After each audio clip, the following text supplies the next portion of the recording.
Everyone, welcome to Ant Flow Friday. I am Gina Bonanno of Raw News and Politics. This is my friend and co-host for the day, or for every Friday, Alex from Devil's Advocate Productions. Am I getting replaced? Yeah, no, just today. Next week, we'll see. No. And yeah, before anybody starts commenting, because it's always like a big thing with women, I guess, like our hair, our makeup, if we look different. Yeah, yes, I did. I got my hair did yesterday.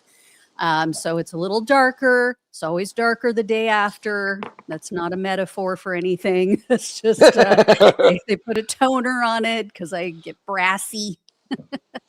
Looks sassy. fantastic, Gina. I'm sassy and brassy. She's sassy and brassy. Yeah, sassy and brassy. So she can't get rid of the sass, so she at least gets rid of the brass. But thank you, Pinkerbell. Pinkerbell Etch, what's going on, folks? How you doing? I am still on vacation, on location. Hopefully this goes better than it did on this space yesterday. I tried to pop in, but I was so choppy and the audio was so bad. And I was on my phone and it was dying. It was like 10%. I couldn't hear anybody. They literally had to give me the light like I'm a stand-up comedian. Like, all right, your time's up, dude. Get out of here. Go enjoy your vacation. They're like giving you the hook. Yeah, exactly. He's done. Alex, you're done, Alex. Off. Yeah. So what do we got going on? You got like the bad buzzer on. Yeah. On the talent shows. So we got some good clips for you today. So much stuff to get to. Oh my God. Okay, so first of all, I think we need to talk about this Air Force One decoy thing that went down. Yeah, like I think we this do. is some crazy shit. So for anybody who has not heard, let me see here. I thought I had it. Oh, here it is. So I have a video with CNN. You can only play up to a minute before you get hit with, stealing content. So, oh really? Okay. Yeah. So I try to keep everything to a minute or less with them. But this is a short 1 minute clip of a CNN segment. And they're talking about this whole thing. For anybody who doesn't know, let me set this up for you. About a month ago, Trump was in Turkey, and he famously, was like saying, "Oh yeah," to one of the reporters, "Oh well, you're on a dangerous flight." Well, we didn't know how true those words were, right? We just assumed Donald Trump lies all the time. So now we're finding out, actually, it was a dangerous flight. Donald Trump snuck off of the plane. So here's the summation of what went down. Trump was seen boarding Air Force One at 8:24 p.m. local time on July 8th. But actually, according to the Post, and you can see here, Trump and several of his aides were secretly shuttled minutes later onto this airport catering truck. Now, the Post reports that the president was on that catering truck when it pulled away from Air Force One at 8:30 p.m., secretly bringing him to a smaller plane, an Air Force C-32A, making the Air Force One that everyone thought he was on a decoy. He was asked by reporters why they had been told to lower their window shades, given the pictures that you can see now. It makes what the president told reporters in that gaggle afterward all the more noteworthy. Do you know why they had us close our window blinds? That was not usual. Well, yeah, because you're probably on a dangerous flight because of the sleaze bags that we have to deal with. My God.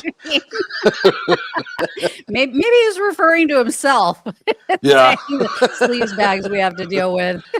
You're on a dangerous flight because I'm a sleaze bag. But yeah, so now it's come out that he left most of his aides, most of his people, including Marco Rubio, the Secretary of State, left him on the decoy flight. That's so funny. It's so Trump. It's so Trump. people are now saying, like, is this why Caroline Levitt quit? Did she realize he doesn't give a shit about me? Because he took like Pete Hegseth, and then he took that other blonde, I forget her name, that she's known as the human printer. She's like yeah, some 30-year-old who her brother said to the press that they have this very sick, deranged relationship. Yeah. She just like fawns all over him. Because, he's an old man like my father, who just had surgery, so prayers to him. But he needs everything printed out. Like, he will still print out MapQuest directions. You know what I mean? Yeah.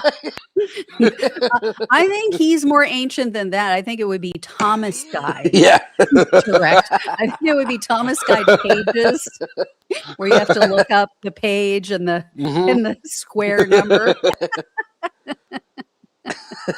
But yeah, she goes. Oh, thank you, the bookie worm. Natalie Harp is her name.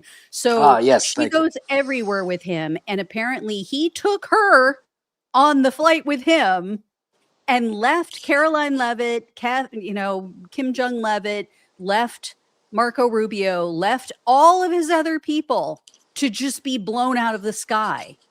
Yeah, that's so funny. Yeah, I mean, if you just had a baby, you have another child at home, you're probably thinking, yeah, I'm not down for this. Like, do I really want to give up my life for this man? Yeah, I wonder if, because it was on good terms, right? Usually when he's like firing someone, he will, they're horrible, and I gotta get them out of here and replace them with someone better. This one was kind of like, we appreciate her service and this and that. So seems like this is her idea to leave. Oh yeah, definitely. No, I said on my show the other day, I thought it was because she, is seeing the writing on the wall. Democrats are going to take over in the midterms. And she has been one of his closest aides and advisors for, a year and a half. She knows way too much. She is going to be called in. She's going to have to lawyer up. She's going to burn through a lot of her husband's, wealth. Yeah. That she was banking on for retirement. Yeah. And so I think her husband probably, pulled her aside too, if I had to guess, and said, hey, you really want to do this? You really want to stay with this? But I ain't spending this money on your legal fees. Yeah. But, then seeing other people point out, oh, yeah, this happened. Like, she decided to step down right after the story broke about how he left her and others on this decoy plane. So maybe that was like the final straw. Maybe that was. She was there. Okay. Yeah. All right. So, yeah, that makes sense. He's also not too. Oh, sorry. I'm still moving around the iPad trying to get a better angle here. Because I realize I'm shorter than you now, and I feel insecure about that. That never happens with me. Trust me. I'm a shoddy. With you're a shoddy. I love that. New branding, Shoddy Fridays. This happened so many times in Trump 1.0, like people leaving the administration, either being fired by him or just quitting and being like, hey, I want to get out of here before the ship fully sinks, and I want to get my book deal at the New York Times, or I want to get my speaking engagement circuit going. I want to get my pundit career going. She'll land. She'll land at Fox or like News Nation or something. Yeah, Yeah, within that's months, where I would say. Kellyanne Conway and Kayleigh McEnany are on Fox. Sean Spicer is on like Newsmax or something. Like they're all the press secretaries land pretty well. I mean, it's a revolving door with Fox, really, because how many from Fox are in the administration now? Yeah, and then from the administration go back to Fox. Yeah, Fox is a holding pattern until there's a new Republican president, and then there's your administration. Just pick from the pool here at Fox. Yeah, the morons at Fear News Network. And this is a funny story. Her leaving and all that, and him getting carted away to a separate plane in a food cart, which is hilarious. Well, not a food cart, a food truck. Food truck. Yeah. So but they weren't like squatting. Can you imagine him trying to squat down and fit in a food cart? The first thing I saw about this was an It would AI have to be video like a of full him fridge. squished into a full cart, food Yeah, cart. no, it like would on a have to be plane. like a commercial sized refrigerator Yeah. on wheels. Like you're not. It's like when my dad passed. I don't know if I've mentioned this, but my dad was at his heaviest, like 365 pounds, and we were not close. He was none of us kids. None of us spoke with him for years before he passed. He was just a violent psycho. But yeah, we were we're sitting in the mortuary, and I know they have these places bugged because they were trying to sell us at top of the line. You want the best for your dad, blah, blah, blah, blah, blah. And I'm sitting there like, really? And so the lady goes, you know what? I'll let you siblings talk about it. And, I'm going to step out for a minute. So this is how I know they have the room bugged, because I'm like, I say we go buy the biggest refrigerator we can find. We give it away to charity, and we use the box and we bury him in that. And my brother's like, oh my God, no, we can't do it. I'm like, why not? Why not? That's What metal. the fuck did he ever give us? That's metal. The person comes back in and they're like, we do have some other options. We do have some economic, or how did she put it? I forget. Like Economy class. Yeah, economy class type coffins. products that you guys can look at. And I'm like, yeah, let's see those. Yeah. That's great. But yeah, this is what it made me think of Trump. Yeah, it would have to be a very big box. A big box. But yeah, I think just on this note of Levitt, like I don't want these people to get away with this. I don't want her to live like a comfortable, even if she doesn't do punditry or something. If she's like, I'm gonna be a lobbyist, I'm gonna be behind the scenes, you'll never hear my name, see me again. Like Eric Adams is doing, trying to sell data centers in Wisconsin. Yep.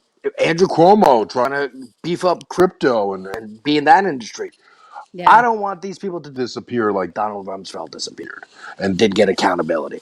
They all need to be prosecuted for their part in this criminal mafia of administration. 100%. You know what I mean?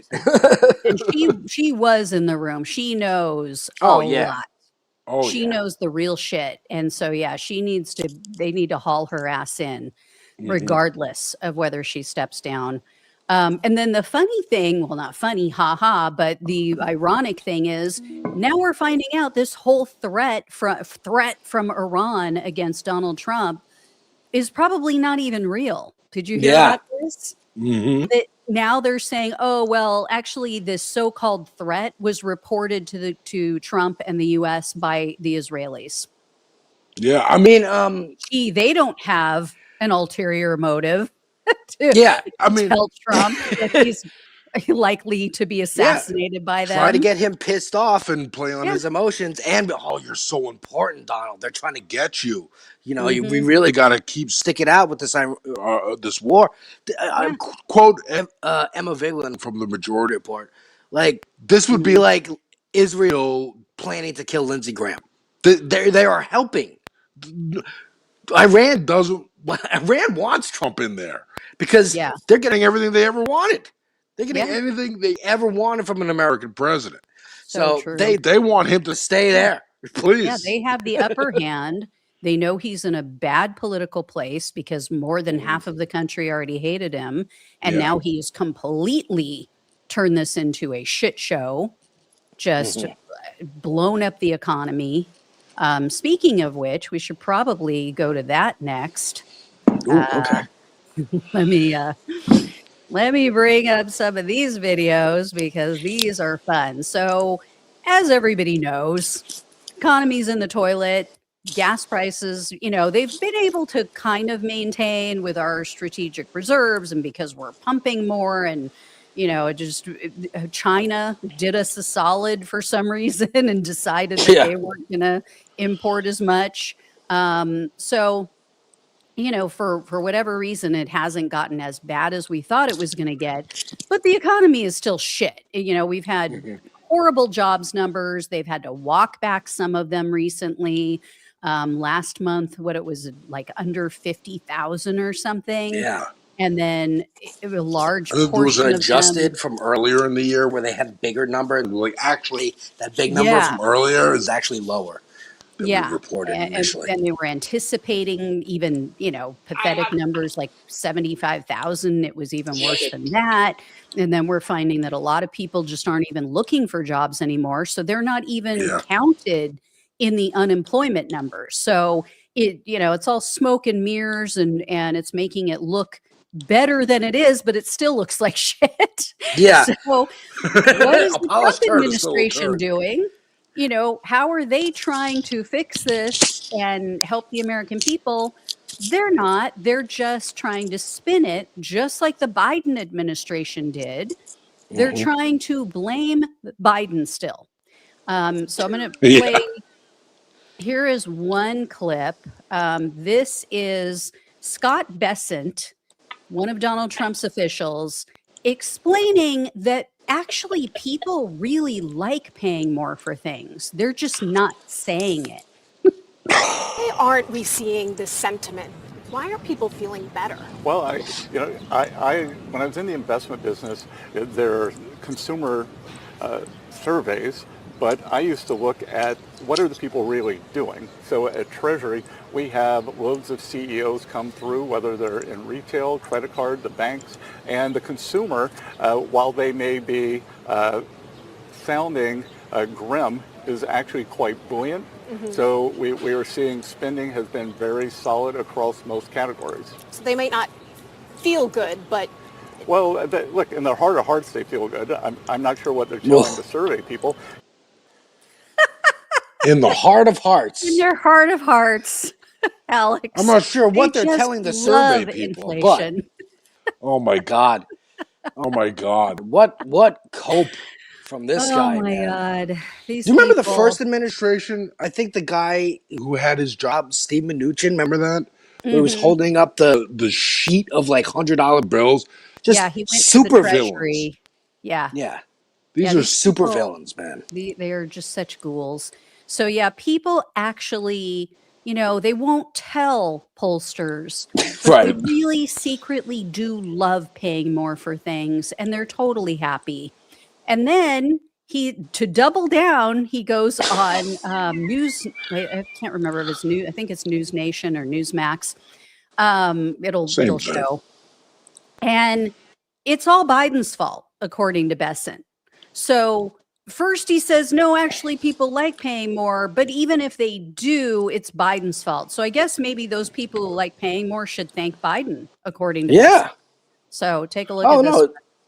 It comes up all the time. We spent 45, 50 years fighting communism, the Soviet Union, which collapsed. Show me where it's ever worked before, whether it's the Soviet Union, Cuba, Venezuela. And these policies, you always end up with less. You always end up with less of what people want. And look, people should be upset. The Biden administration torched them. It was 21.5% unemployment, 4 or 5% loss of purchasing power. Wages didn't keep up. And for working Americans, I think the inflation level is probably 30 or 35% for things like autos, insurance, rent. And we've been trying to bring those down. A lot of times I tell people, I feel like an emergency room doctor. The patient came in, he'd been backed over by a truck, and the first thing we had to do was stabilize the patient.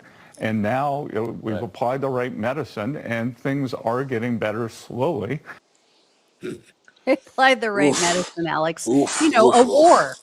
A war is the medicine that they've applied to make things better. Oh my God. Yeah, and the first part of that, I should have set it up. The first part, the host had asked him, hey, we're seeing this rise of DSA candidates and, this left populist movement.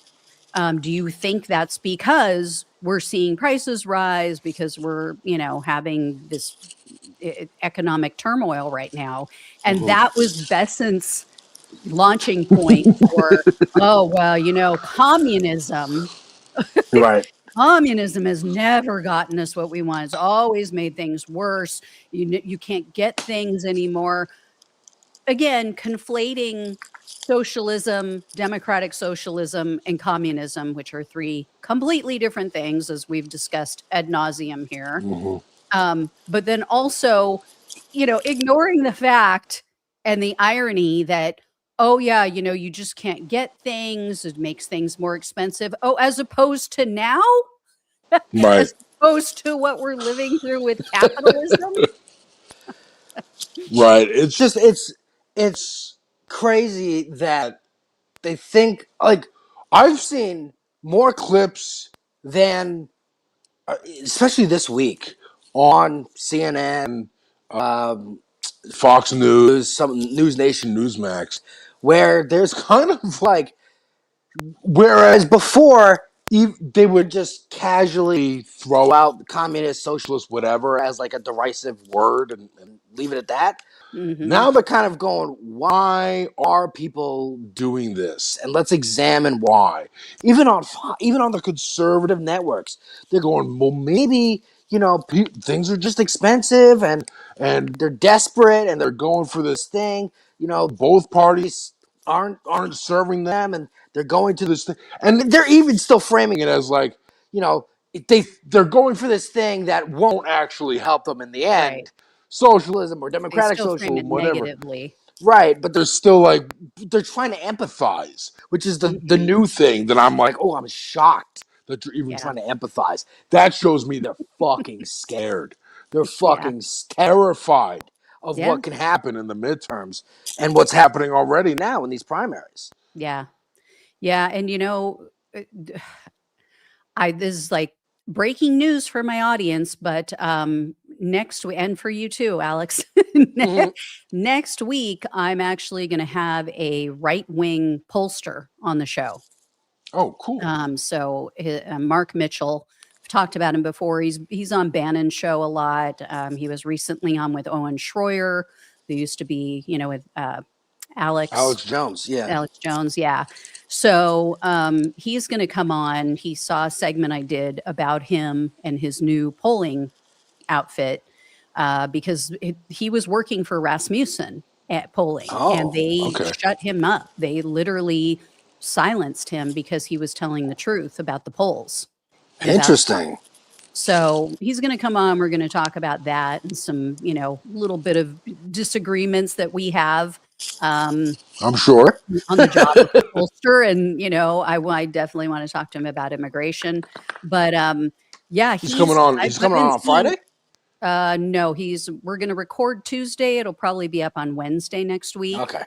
But yeah, he has been putting out quite a few posts saying, like when Republicans lose in the midterms, when it's a bloodbath, don't say I didn't warn you, and laying out different reasons why things are going so horribly for them, and just that nobody's listening and taking the cues to, change what they're doing and to try to take a different posture. Yeah.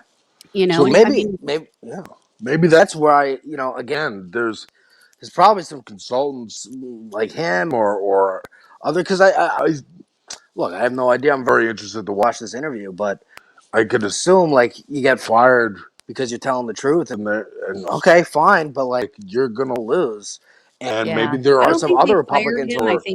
I think he left of his own accord, right? Because they were trying to silence him, right? Okay, and basically, basically told him like, you need to shut the fuck up. Because they were getting some sort of donation from a Trump-aligned PAC, and they were saying like, you telling the truth is going to hurt that donation. It might jeopardize that donation. So I think that's when he decided to walk. Yeah. So short-sighted, this whole thing. It's just like, can I get the money now, or can we like build a movement that will last? Yeah. Well, give it to me now, because we're all gonna die because we're old. Right. I don't know. But I can't imagine he's the only one. Yeah, the lawmakers are clearly not getting the memo, or they just don't care, or they're just not allowed to speak out.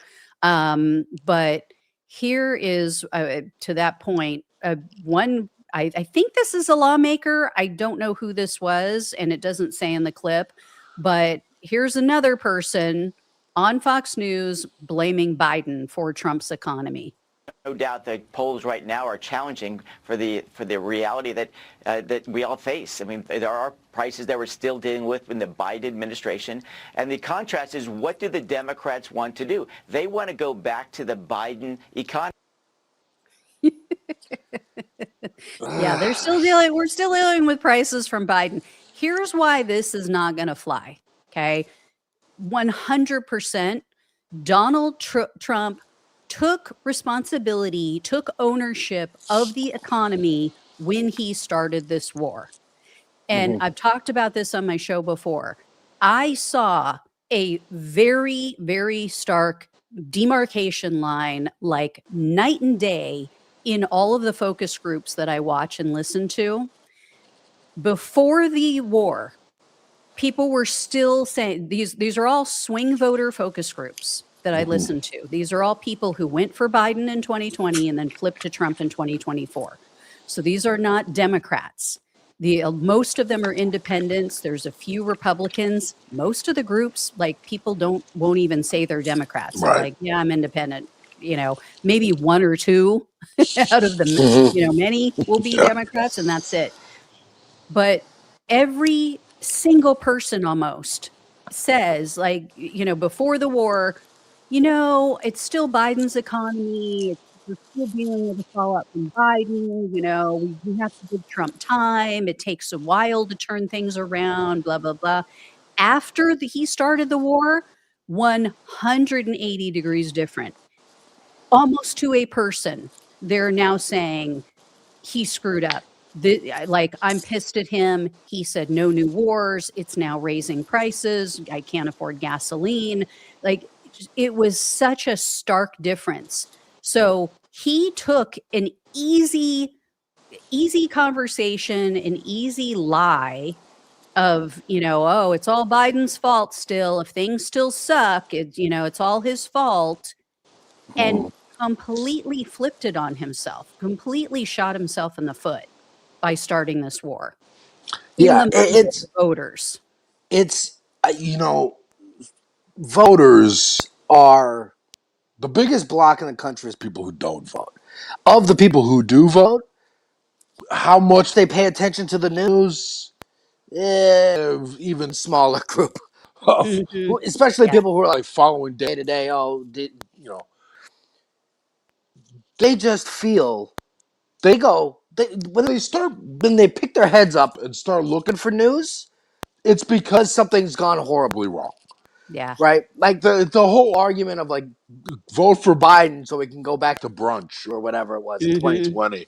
Like, that's across the board, by the way. That's like the Republicans didn't want Trump again.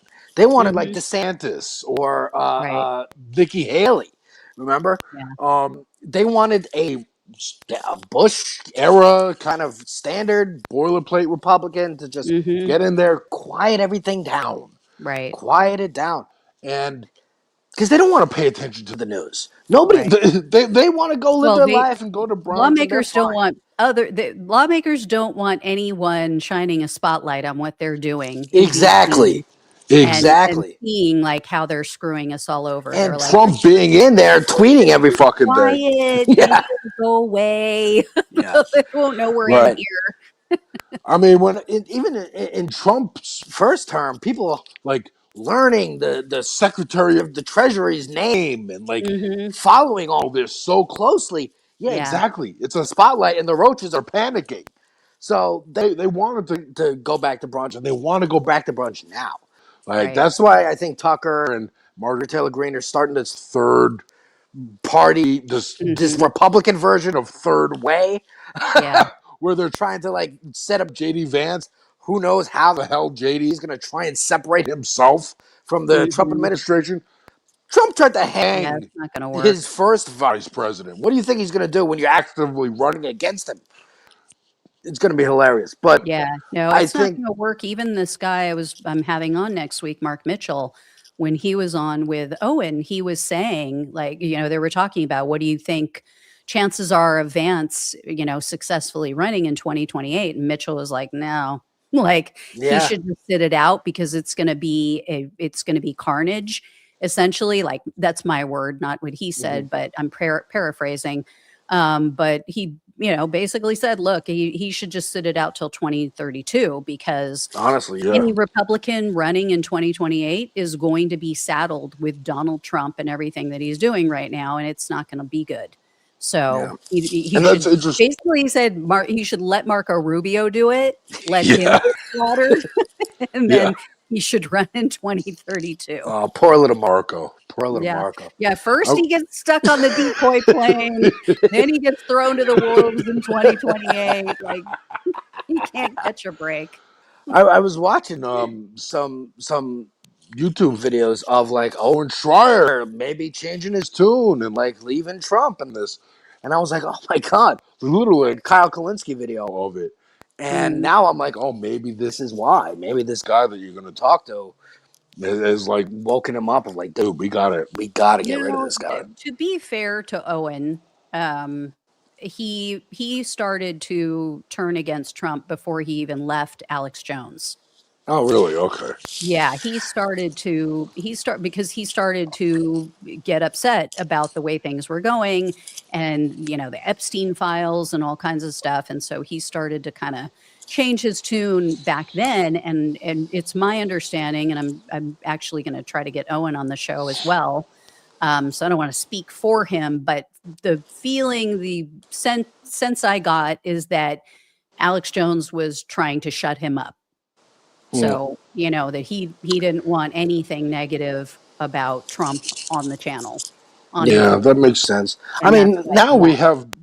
have Alex Jones being out there being like, we should invoke the 24th, the mental 25th acuity Amendment. amendment, Yeah. 25th Amendment, Yeah. get him out of there. Yeah, which I is, think because he saw, he Yeah. sees Candace Owens taken off, sees her channel just getting traction, and Megyn Kelly and all these people who are actually standing up to Trump and actually pissed off about things and speaking out. So I think, he's like, this is where the money's going. This is where the vibe is shifting. So I'm going to flip too. Which is crazy. Like, Megyn Kelly in particular always is like, oh my God, girl, you left Fox because you were sexually harassed by Roger Ailes, and then they didn't defend you when Trump made the famous bleeding out of your eyes, bleeding out of your wherever comment at the debate, national debate, and then went to NBC, couldn't resist but try and defend blackface for Halloween costumes, still left because you already signed a contract. They still had to pay you out millions and millions of dollars, and now you have a show on Sirius XM. You can do whatever you want, but you're still going to defend him. Yeah. And we're to the point of most recently what I saw, this was a couple months ago, considering how recent I look at anything Megyn Kelly related, but she was defending Epstein, going like, oh, they were like 14, 15, like, that's barely legal. Like, and now you're going to come against Trump, so like, what is your line now? I was always against him. Remember my brave stance on Fox? Yeah. It's like, no, dude, this is, look, it's all kayfabe. It's all theater. Yeah, I think some of it is theater with her. I also think that she just really doesn't want to lose. And I think that's where it kind of stems from, that she's panicking because she sees that he's screwing up so bad that it is going to cost the Republicans. Yeah. And And the brand. That's more like the of it. Republican brand is slaughtered. He joked, Trump himself joked about like, if they win the midterms, you're not going to have another Republican president for like 50 years. And like, maybe, because you have exposed not just the rot of the country, capitalism, the duopoly, the complicity of the Democrats, but the core ideology of the Republican Party is just KKK. It is, we love racism and we love the wealthy. Yeah. Oh, That's all we care about. you are setting me up so good for this next clip I have. That's why I'm the co-host. That was the perfect segue. So this is another clip I have. I don't know where this was, but this is a Republican lawmaker. He's from Wisconsin, and let me look at his name here, so I can tell you guys. Oop. While you're looking at that name, folks, in the chat, hit that like button, hit that subscribe button, share this stream, let people know that we have On Flow Fridays every Friday, 3 p.m. Eastern, noon Pacific. We got to get Dieter McBusiness on the show. Me and him do a show on This Space TV, which is how Gina and I know each other. Go subscribe over on This Space. Open another tab. Go subscribe to This Space TV. We're live Mondays through Thursdays. All different hosts. We're adding new hosts all the time. Ben Dixon was on there. We're doing election coverage. It's every Tuesday for the past 3 weeks now. Next week as well. For Florida, Oliver Larkin and Elijah Manley. We're going to hope that they can unseat Debbie Wasserman Schultz and get a little vengeance for 2016 Bernie. Anyways, did you find the name? Yeah, and the other guy, what's his name down there? Moskowitz. Yeah, Moskowitz. Got to get rid of him. Jesus. Oof. What a nightmare. They just canceled a rally. They're going to have a rally tomorrow. Really? Or today? Either today or tomorrow. And Laura Loomer and a different Democrat, Gottlieb, got together and pressured the venue into canceling. Much like the same thing happened in Denver for Mela Kiros, who's ironically gonna be at this rally too. And what happened there was they turned it into a protest, and it got even more eyes and attention. Hopefully, the same thing happens here. Oh, that would be awesome. So let me set this up. This is Wisconsin House member Glenn Grotham. I'd never heard of this guy before, but apparently he is a Republican lawmaker. So here's what he says. Here's who he thinks we should be trying to help more. Let anybody tell you the people running Congress right now are looking out for the rich. Actually, I think we should do a little more, but we don't. Right now, we are doing all we can to help the middle class. Right? If I was designing a tax cut for the rich, I wouldn't talk about overtime. I wouldn't talk about car loans. Right? We are aimed at helping the average guy. And that's why when you talk to people in April, when their tax preparer finishes their tax return, again and again and again and again, their refund is greater than they thought it was. I mean, first of all, he's lying through his teeth that they're so focused on the middle class. But to say, personally, I think we should do more to help the rich. Talk about mask off. Oh my God.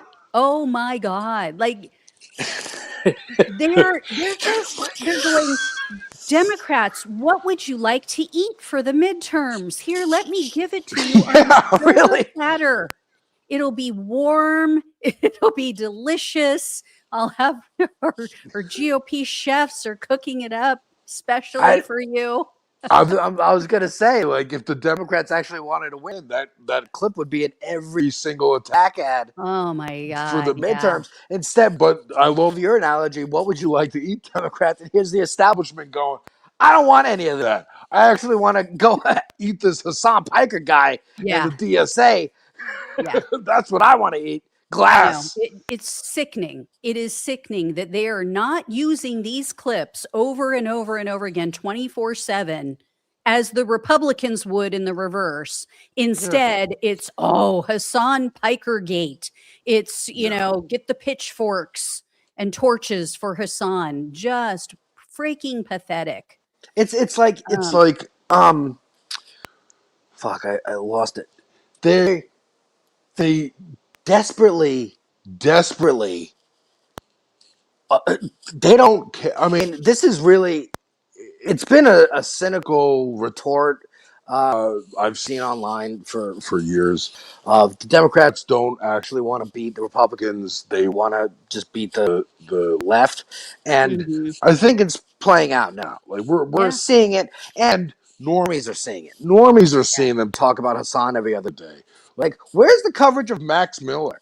This lunatic like Republican who's throwing boiling water on his wife, and they're like, we're not even going to back off supporting him. We're going to keep going. Where's that? Where's all Only on my the channel, graph? apparently. Yeah. Only on my show. This is good. You know, I was watching Hasan live yesterday, and he said, for the first time in a long time, I don't watch Hasan. He yells too much, frankly. And this is saying someone who yells a lot. He's going like, as much as, you know, it helps independent media, people like you, people like me, people like this space, Hasan, for the mainstream to screw up this much. It helps us, but ultimately we need a consensus-based reality. We've been living for a decade with alternative facts. You know, the famous line from Kellyanne Conway. We've been living in a decade, and, you know, quite frankly, it was longer than that. But, you know, maybe let's talk about Reagan and whatnot. But the idea of the right wing has successfully created their own ecosphere where they don't have to address real issues. They can just talk about trans people playing basketball.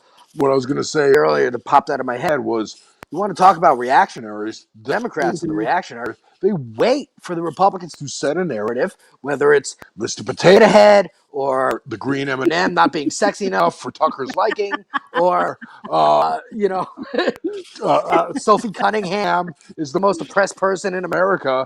And then the Democrats go, okay, well, we got to talk about this now on CNN and MSNBC and lead every show with this. Like, set your own fucking narratives. You were good at this during the Bush administration. They were called Bush a Nazi. And I was, you know, a kid in high school, like, I don't know, that seems extreme. Actually, looking back, no, that's pretty accurate.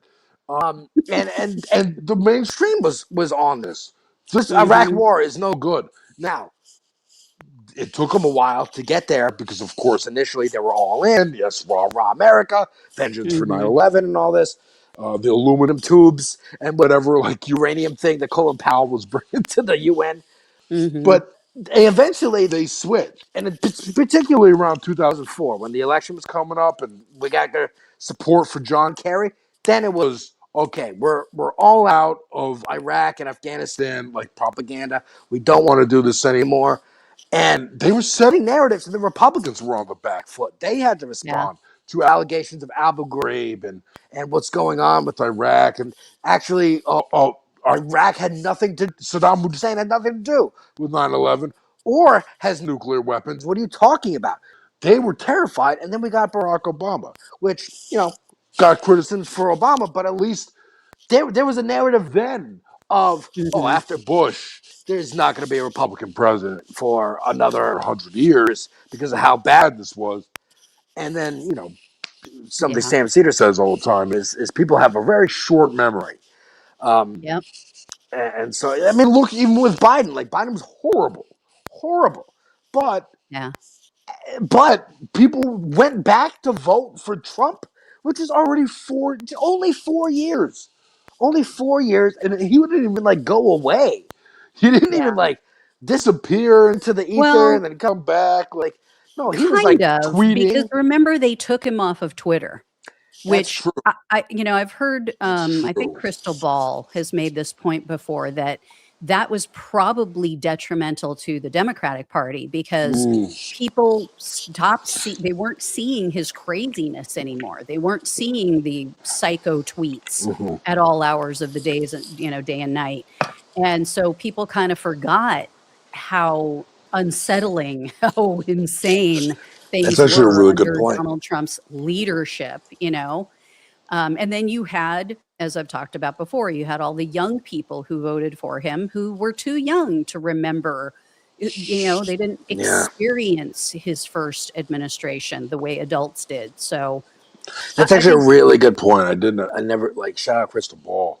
That's a really good point. Yeah, if he was still on Twitter, or at least able to go on TV all the time and be, The reason I didn't Yeah. see him go away is because I am tapped in like this, right? So I'm Yeah, if aware you're of what just he an said on average Truth normie American, Yeah. and you're not paying attention to the news 24/7 like you and I are psychos. Yeah. You Biden's in didn't see him. office. It's But, vaccine summer in 2021. We're back at brunch. Yeah, that makes mhm. sense. And Yeah, what's people what's checked out mobilizing? during the Biden Mhm. years. Yeah, Most that's a good normie point. Democrats especially just checked out, and independents too. Yeah. And Republicans, were just furious, so they were the ones paying attention. hmm It flips back and forth, but And they had yeah. time to strategize and mobilize. I also heard this theory that like if Trump had actually won in 2020, it might be better for us Mhm. now. Yeah. You Yeah, I know? mean, the whole stop the steal thing, January 6th wouldn't have happened. Yeah. And people, I have said this many times before that I think during his first term, he was able to ride Obama's economy, and it hmm helped him because things were getting better after the 2008 catastrophe. Yeah. And so I think that it gave people this false sense of a Trump economy. And then also COVID in a weird way saved him because things hmm got shut down, locked down. So nobody blamed him for the economy during that time because, oh, Right. it's a worldwide pandemic. What are you going to do? Of course, the economy is shit. So, yeah, if he had been able to play out his weirdest, wildest, insane, you know, like Yeah. horrific fantasies back then, and he would have been a two-term president. He would have had a cabinet that wasn't as, Yes. sycophantic as what he has now. Yeah. He wouldn't have had the Supreme Court ruling giving him basically complete and total immunity. So it And would it have wouldn't been have had. safer. It would have been Yeah. better. Yeah, Yeah, they wouldn't have had time to plan the project 2025, right. hit the ground running with Doge and pulling out all the breaking everything when they Yeah, walked right back into the White House. Like, yeah, yeah, yeah, we got to fight. We got to fight hard, and yeah, midterms. yeah. Let's hope. Let's hope. But I want to play another video I have. This is of a woman. This is why the right is freaking out because about, DSA and democratic socialism in general. This woman is a perfect example of someone who had an epiphany and is like, yeah, actually, you know what? This stuff is for me. Check this out. Leave the Republican Party. I learned that the Republican Party was not what I thought it was. So I was raised in a place where we didn't even have Democratic candidates for most elections unless they were statewide or nationwide. And I was taught that if you loved Jesus, you had to vote Republican. And I loved Jesus, so I did what I was supposed to do. And to my great shame, I didn't even question it or look into it until the Republican Party first chose Donald Trump as a candidate. And that's when I started looking because I knew, wait a minute, if they would nominate this man, they couldn't possibly stand for the things I thought they stood for. That was the beginning of my departure from the politics I was raised with, and ultimately the beginning of my deconstruction, although that took multiple years later before I started that process. But I never voted for Trump, and I knew that a party who supported that couldn't possibly support what I thought. So now I have a confession to make. I'm a democratic socialist. And if you would have told me that, a decade ago, I would have told you those were bad words. Because just like I was told the Republican Party stood for something, I was also taught that socialism was a bad word and a terrible thing. But now, as I'm looking and learning and not just relying on something someone else told me, I'm realizing that my values have always aligned more with democratic socialism than with anything else. So I am so happy to see what is happening around our country in New York and Michigan last night and other places around the country where we are starting to say, wait a minute, we were lied to about what this meant. And this is the best way to care for the people in our community. So, yeah, Go love your neighbor.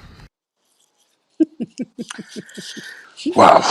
Yeah, that's So people amazing. like her are freaking them out, you know? And that's the same kind of trend that we saw with Jennifer Welch of the I've Had a Podcast, right? Oklahoma, Yeah. raised evangelical, and No, she never was. or raised Yeah, Christian, yeah, she no, some kind of Christian. her family was never really religious. They were always very academic, as Oh, from okay. the interviews I've seen with her. But her friend, her co-host, was way into religion, like evangelical, all that. But Jennifer Welch, yeah, she just was raised around all Okay, these okay. people, all of these evangelicals and super conservative people. And she said, I always felt out of place growing up in Oklahoma. So, and then her Interesting. friend is the one that had the evolution. And now she's like, not an atheist, but, definitely not evangelical anymore and definitely not Republican. But yeah, so I mean, growing up in those areas and in that environment, it is, yeah. Democrat is a like, I've heard it in movies and TV shows as like a, what are you, a Democrat, like an insult, you know? And Mhm. these were like mainstream, like sitcoms, and like, I don't know, the character saying it wasn't supposed to be portrayed as like a radical right winger. It was like you're normal if you use Democrat as like a pejorative. Mhm. Um, and that was a weird culture that we had there. But Yeah. I think that, yes, some of the Christians are like, okay, I can't go along with this idea of like, oh, he's a vessel for, he's an imperfect vessel or whatever. They go, no, this sounds crazy to me. He's a Yeah. lunatic, and you're raised in one of those areas. You're taught about city slickers. And Mhm. you don't trust the big city people coming in trying to sell you something. That's his entire career. That's his entire brand. He's Yeah. trying to sell people stuff from the big city of New York. And I couldn't believe, but good on her. I Mhm. hope this is a symbolic of a broader trend. I do think also, like, this is not necessarily about her, but people tie it in with like Joe Rogan, Andrew Schultz, the comedian sphere, the entertainers who Mhm. were supportive of Trump and are maybe like backing off now. Yeah. They're seeing their numbers drop and to go, oh wait, God, I don't want to be associated with it, or I want to have a career Mhm. past Trump. The same thing with Carolyn Levitt, J.D. Vance, all of them, Tucker Carlson. Trump's gonna die. He's 80. Like, there's gonna be a world after Yeah. him, What are you gonna do? and what are we gonna do? We gotta like say, hey, I was tricked. Until he went into Iran, I thought we were gonna have no more wars and this and Mhm. that. But also on a smaller scale, I think people Mhm. who are making TikToks, making YouTube videos, making um, Instagram reels, have any kind of social media following, even a small one, and they notice like, oh, if I say, hey, I'm leaving the right now, then I'm getting like more numbers. Whereas Mhm. before, maybe if I said I'm supportive of Trump, I was getting more numbers. And that Yeah. is, I think, a That's non-zero that's all it's factor. And about for them. yeah, some people are just like, hey, I wanna go with where the wind's blowing and where the money's blowing, Yeah. and where the numbers are blowing. So maybe that's part of Yeah. it. Not saying this lady is like insincere in her No, I've evolution. actually seen videos of hers for a while now. Mhm. So I know that she did leave the Yeah, Republican Party a long time ago. but I It's think not even, just like out of the blue. yeah. Um, but yeah, I I just think it hadn't could help. seen. What was that? It could help people go, hey, the winds are changing. If Yeah. I want to be on the right side of history, that phrase that we hear so often, I better switch now. I better switch. Yeah. Same And thing happened that's with why Israel. I am happy when anybody speaks out because, yeah, it sets up a permission structure for other people Yes, to go, okay, I'm not yes, alone. Very few people in the world want to be or are leaders, and right. will stand up for something even when nobody else is standing with them.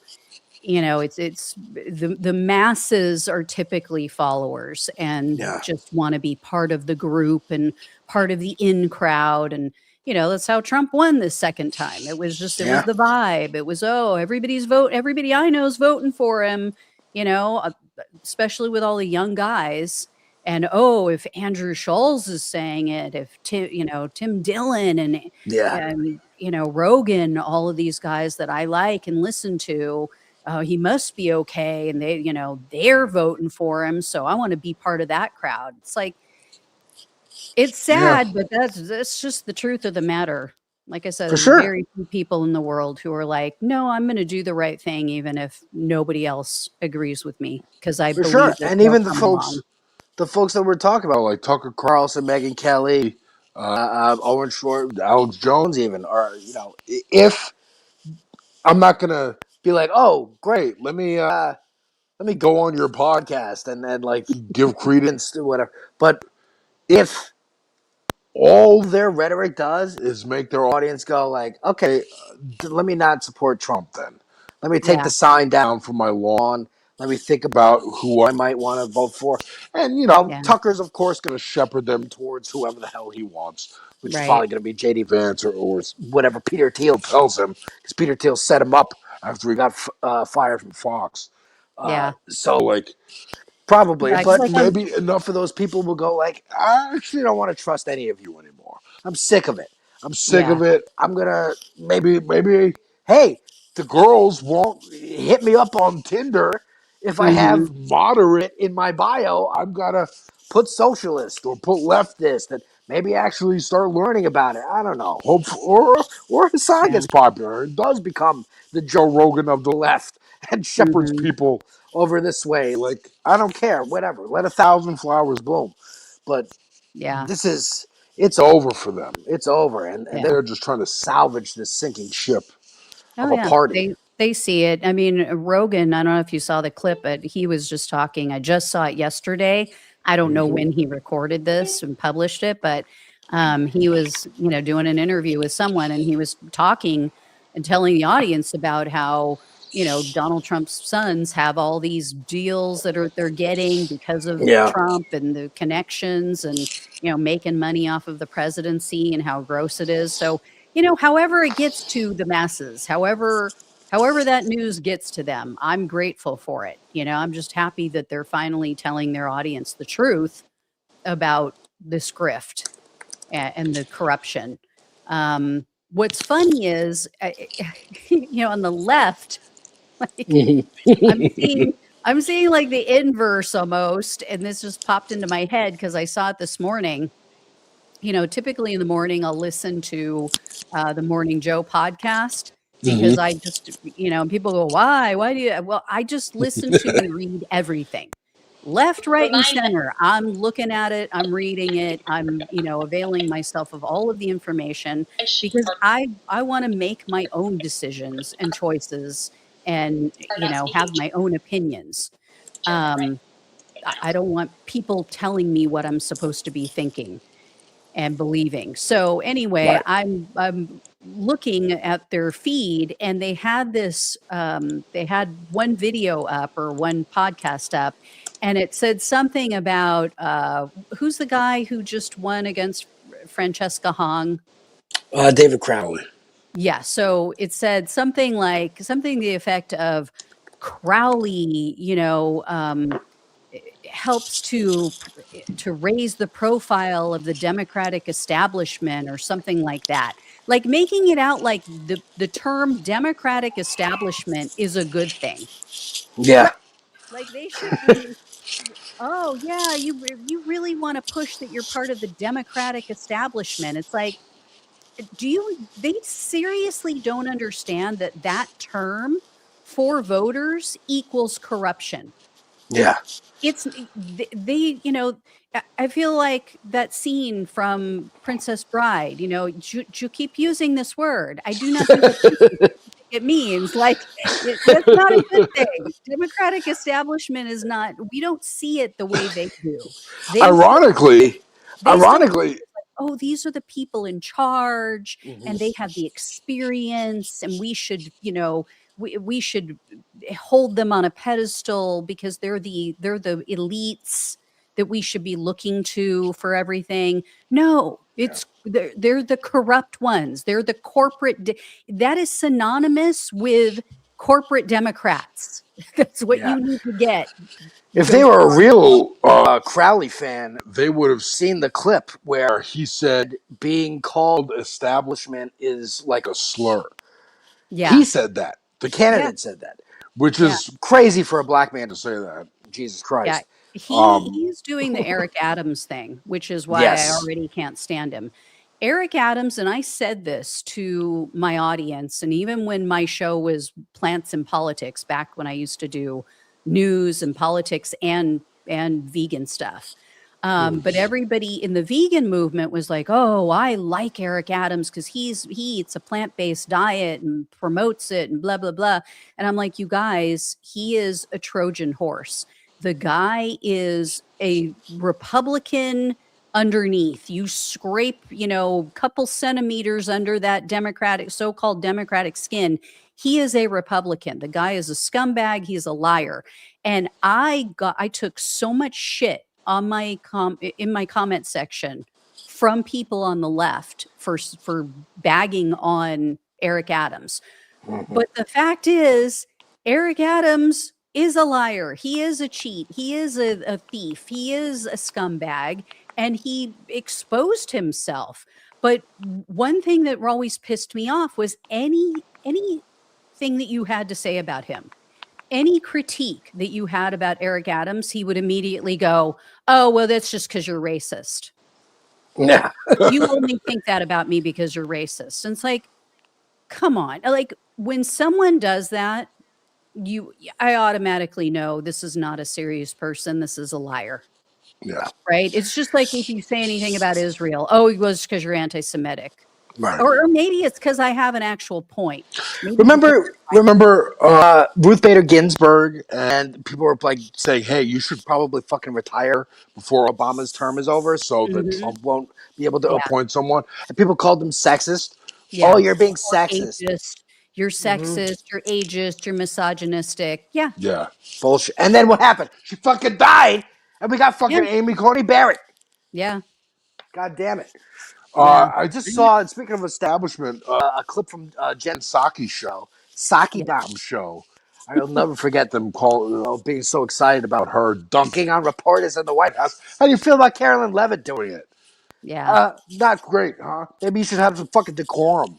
Anyways, from her show now on MS Now, because of course it is a revolving door there too on the centrist left side. She was saying she was chatting with someone, Liz somebody, and going like, it used to be the establishment leaders kind of picked candidates. I know we're not supposed to say that out loud, and I'm like, there you go, thank you very much, mask off, letting us know you're mad that you're not fucking picking the candidates anymore. You're mad that people are actually using their fucking vote and you're listening to the vote. Yeah. Yeah. That's why I said I just did a show yesterday about Morning Joe, about Joe Scarborough having a meltdown over DSA. I mean, literally screaming and yelling. Yeah. And how they basically the establishment they're not afraid. He tries to spin it. Oh, we just want Democrats to win and they're pissing this chance away. Blah. No, you're not afraid they're going to win or they're going to lose. You're afraid that socialists, that progressives are going to win. Yeah. That's what it boils down to. Joe Scarborough, who said more recently, like, I think maybe in that same screed, was like, you see Mamdani here and he's doing things and getting stuff done and blah, blah, blah. And that's okay because, like, now that he's won, I can't stop him. But before the election, he was doing everything he could.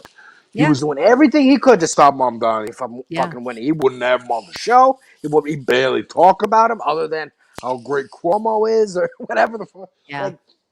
Like, we're going to have to drag people kicking and screaming to get free healthcare in this country.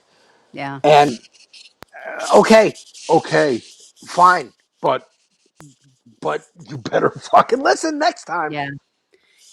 You just set me up again for some things that I want to share. I love setting Um, stuff up.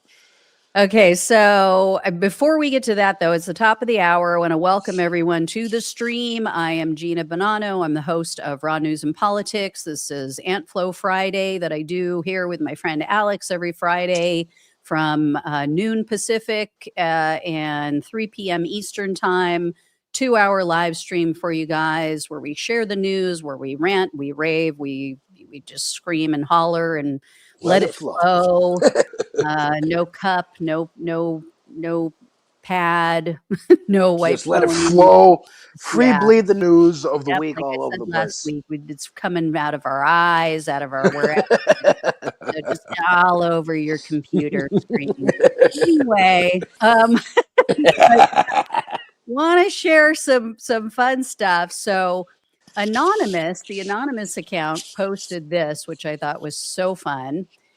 So as you can see here, this person said, I taught my kid how socialism works. Let them trick or treat while I stayed home, then took all their candy. Socialism 101. Somebody replied, the socialism part is where the community came together and fed your kids for free.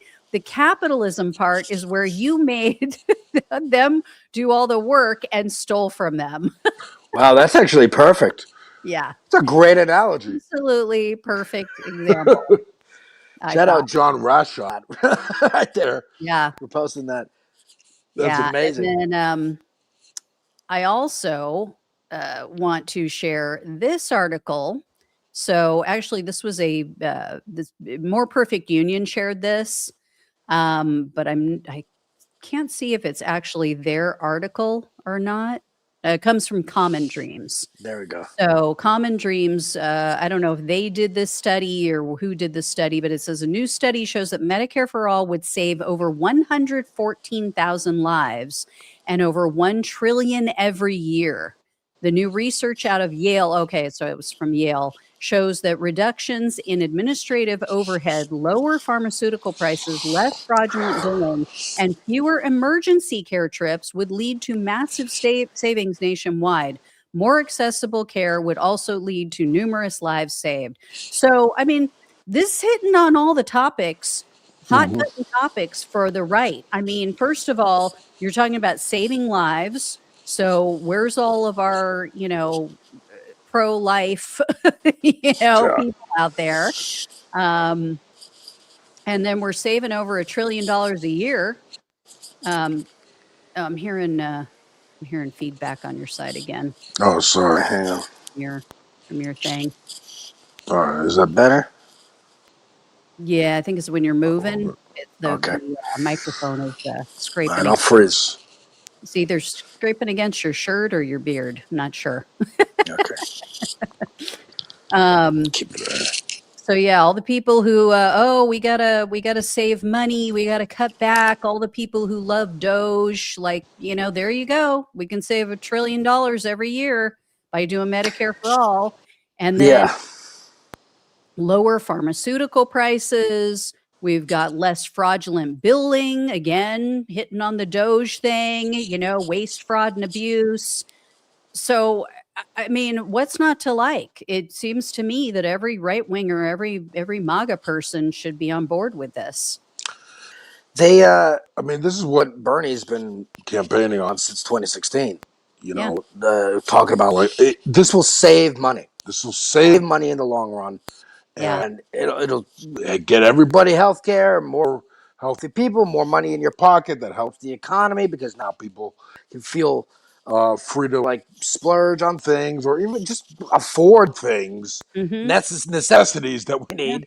And it would help small businesses who right now have to shoulder the cost of healthcare for their employees. It would help people to start more small businesses. And I think a great line that's been used recently, aside from every other country has this already, but particularly the most unpopular country right now, Israel, has this, and we're paying for their free healthcare. Our tax dollars are paying for their free healthcare. Why is that? Why shouldn't we have that here? I Yeah. think that's a great attack line too. Yep. Yep. Just absolutely insanity that we've sold already. I mean, it all comes down to money. It all comes down Mm-hmm. to money in politics and who's being paid off, which is pretty much everybody other than progressive candidates. Right. So yeah, that's what it boils down to. Speaking of which, I want to get to a couple of things that you sent over. So let me tee this up. Let me see here. First of all, well, let's talk about Abdul El Sayed and what an incredible campaign he is running. I don't know if you've seen his ads, but they are some of the best. Like, just they're funny. They're, I mean, not all of them are funny, but a lot of them are really funny. He just did like a Blues Clues themed ad. I don't know if you Yeah. saw that. Yeah, that was actually a couple weeks ago, Oh, and okay. now like yesterday, Fox News was like resurfaced ad from Abdul Saeed shows cringy Blues Clues. Like, so a couple weeks ago, you didn't say anything about it because you're like, whatever. We're just so focused on like trying to get Haley Stevens to win, Yeah. and now you're like, okay, so now this for the general. So let's blast this out and make him seem cringe and weird and like he's hiding this. Like this is Yeah. some unearthed clip from him from years ago. This is like 2 weeks ago. He put Yeah. this ad out. Yeah. So, what is so? Oh, either he's this scary Muslim man, Right. that's coming to invade your state and country and implement Sharia law, or he's cringy and silly doing Blues Clues. Like, A weak what? little, yeah. Which one is it? Make up your freaking minds. Like, Same with Joe Biden. He's Sleepy Joe, but he's also an evil Yeah. communist terrorist who's going to come Yeah. get you. It's the same thing they do with Antifa all the time. Either Yeah. they're a bunch of weak soy boys, or they're the scariest terrorists on the planet. It's like, Right. make up your freaking minds, you idiot. So anyway, I want to play this other ad that I just saw last night. I don't know if you saw this. It's so good. And this me goes see. to, you got to hold the mic away from your, Okay. yeah. There we go. Thank you. But this goes to the, scary Muslim man thing that they're trying to push right now. Let's check this out. Where did Abdul El Sayed come from? Here. We're his grandparents. We helped raise him. He became a doctor. He always wanted to help people. He got all those kids glasses. Eliminated medical debt. Poof! He buys us groceries every week. He knows what things cost. He learned his Michigan values in our small town. Take it from us. We love him, and so will you. Too much. I'm Abdul El Sayed, and I approve the heck out of this message. Language. I love her. Oh my God. Oh, I can't hear you. Alex is gone. Alex is gone. We can't hear him. I can see you. I can't hear you. Nope. Still can't hear you. So I will keep talking until Alex is back. I don't know what's going on here with his, your mic is just gone.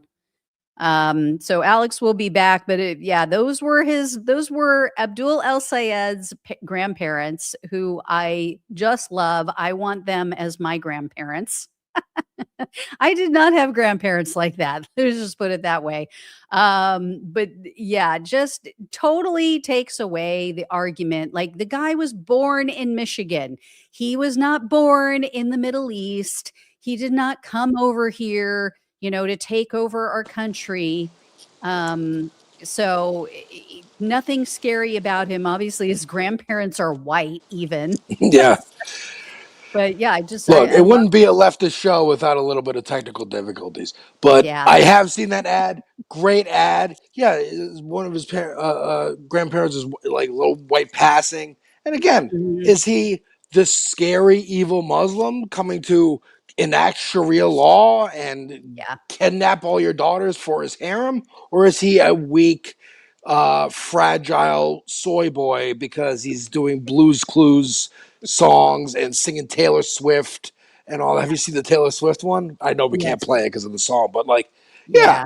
and it's cringe. I wouldn't do it, but like, I'm not running for Senate, dude. I get it, dude. I get the 20 plus years of Islamophobia post 9/11. Zoran had to do it. He has to do it. I'm going to try and make It's me. also about getting attention. I mean, how Yeah. many of these political ads have we seen? They're all the same. It's all vanilla. It's all background noise at this point. They have the music that comes in with the guitar that picks up. And I'm gonna come in and be so exciting, and I just like. It's enough. It's like, okay, we get it. Like, you guys have your consultants and this is what they say sells. It's like nobody pays attention to that shit anymore because it's all just the same. And then Zoran came and shook it all up. Yeah, I mean, it's like it's like hearing, a new type of song, a new type of band. It's like people are like, wow, this is unique. It's so creative. It's, it's not what I hear on every channel, on every station. So yeah, I mean, it gets attention. It breaks it up the monotony, Yeah. So yeah, I absolutely love that. And then keeping with the Abdul El Sayed theme, I want to show everybody what you sent me, which is so funny. Why don't you set this to show the texture? Wrong one. Okay, that's the QVC one that I'm very interested in. That is not the right one. That is the one I'm saving for the end, which is so funny. Oh, the Hillary? Oh, yeah. So this was before the election, where he won, but it was close, and it was close on Tuesday as well with Francesca Hahn, where she lost. But here's Hillary Clinton coming out of the woods where she went in 2016 to warn the Democrats and all the voters who still care about her opinion how the Republicans are going to attack this cycle. And let's make clear here, Hillary Clinton lost Michigan. Yes. She lost Michigan twice. So she is now giving her 2 cents about how to win Michigan. Yeah. After losing it twice. Please, Hillary, enlighten us. To convince Republican voters in Michigan, and the real fight will be how do we make sure that people who voted for Haley feel comfortable voting for Abdul El Sayed, and how do we get independents to feel comfortable? And you can see that it's not just about Michigan, but the Republican messaging is communist, socialist. It's going to be a very effective attack. And so people on the left have to be prepared to answer that and to be effective at answering it. Do you think communist is an effective attack in 2026? Well, all I know is that's the attack that Trump is leading with, and I assume they've tested it, and I assume that they have reason to believe that it's effective, or they wouldn't be beating the drum on it, because now it's not just him. Vance has done it. Others are doing it. They are trying to, bring back scare tactics about our candidates. And, it didn't work in New York. Mamdani was elected and there was a lot of money spent against him. When you have an effective candidate on the left, it still is going to be a close race on our side. I didn't watch this full clip, by the way. So you're getting my real reaction right now. I did not know she said assume several times. I assume they've tested it. I assume it's effective. What? And also, was it effective in 1992 against Bill Clinton? Because they've been saying communist for fucking ever. Yeah. For everybody's a communist. You could be the most right wing, like practically a Republican. Merrick Garland, actual Republican. Yeah. I mean, look at what's the lawmaker down in Texas who is like against a woman's right to choose. He's like, been involved in a scandal for the guy running against Talarico, Ken Paxton. No, he's a Democrat, supposed to be Democratic lawmaker. Cuellar. Yes, Henry Cuellar. barely a Democrat. They would call him a communist or, Yeah. a socialist. Well, socialist, they've realized doesn't work anymore. It's not scary enough. So it's just communist at this point. Yeah. But what I take such great issue with is the first thing that comes out of her mouth. Well, you're not going to convince Republicans in Michigan. That is just false. That is just bullshit. And we have evidence of it. I don't know if you saw I shared one of the videos last week when we did the live stream of the man who's pissed off because Israel blew up the home that his father was building for him and his brothers. And the IDF soldiers laughed about it. That was at an event that More Perfect Union held. They had Abdul El-Sayed come in and meet with a group. It was like 5 or 6 Trump voters, Trump 2024 voters. And they each coming into it had their issues. We're saying like, Democrats just don't follow through. They don't do what they say they're going to do. Another guy said, I have a really big issue with the whole abolish ICE thing and his stance on that. A woman said, I'm not too excited about this whole Medicare for all thing. I mean, I don't know how you pay for that. I don't know how that would work. I mean, they all had, and then another woman even said she had an issue with the whole abolish ICE thing. By the end of sitting down and talking with Abdul El-Sayed, he convinced all of them to vote for him in the primary. So Hillary Clinton does not know what the fuck she's talking about. No. I mean, that's evidenced by the fact that, she lost to Donald Trump in 2016. Right. And people go, well, she won the popular vote. That's great. We have an electoral college. Yeah. And couldn't win those very important, determinative swing states that she needed and that every president needs. So it is absolutely insane for her to be coming out here billing communists and socialists are effective again. And in that, another thing that I was reacting to that you can see on my face was when she said it didn't work against Mamdani in New York. It's like, are you crazy? Are you trying to claim Mamdani? They're trying to claim Mamdani now as like he's a sensible Democrat and he's as if you weren't tooth and nail trying to get Cuomo in there just to stop him. And speaking of Cuellar in Texas, he was the establishment choice opposing Cisneros. I forget her first name. She was the more like socialist, progressive candidate. And Pelosi went in there and said, nope, we're doing Cuellar. And even with all these corruption scandals and whatever, we want him because he's a more reliable vote for the things, the corporate interests we want, the Israel stuff we want. It's all falling apart now. It's also, speaking of Pelosi, kind of interesting that we haven't heard from her recently. Yeah. Maybe she's kind of taking a Carolyn Leavitt page out of the book and fucking off for a while so she can disappear. I mean, she has said she's not running for re-election. Yeah, but even then, she can still get in front of a camera if she wanted to and be like, no, Haley Stevens is the choice for me, and blah, blah, blah. Yeah. I think she's lying. I got to take a break. Because look how well it's doing for Buttigieg. Like, Buttigieg, transportation secretary under Biden, hasn't really made much noise until kind of recently, doing more rallies and stuff, because clearly he wants to run for president again.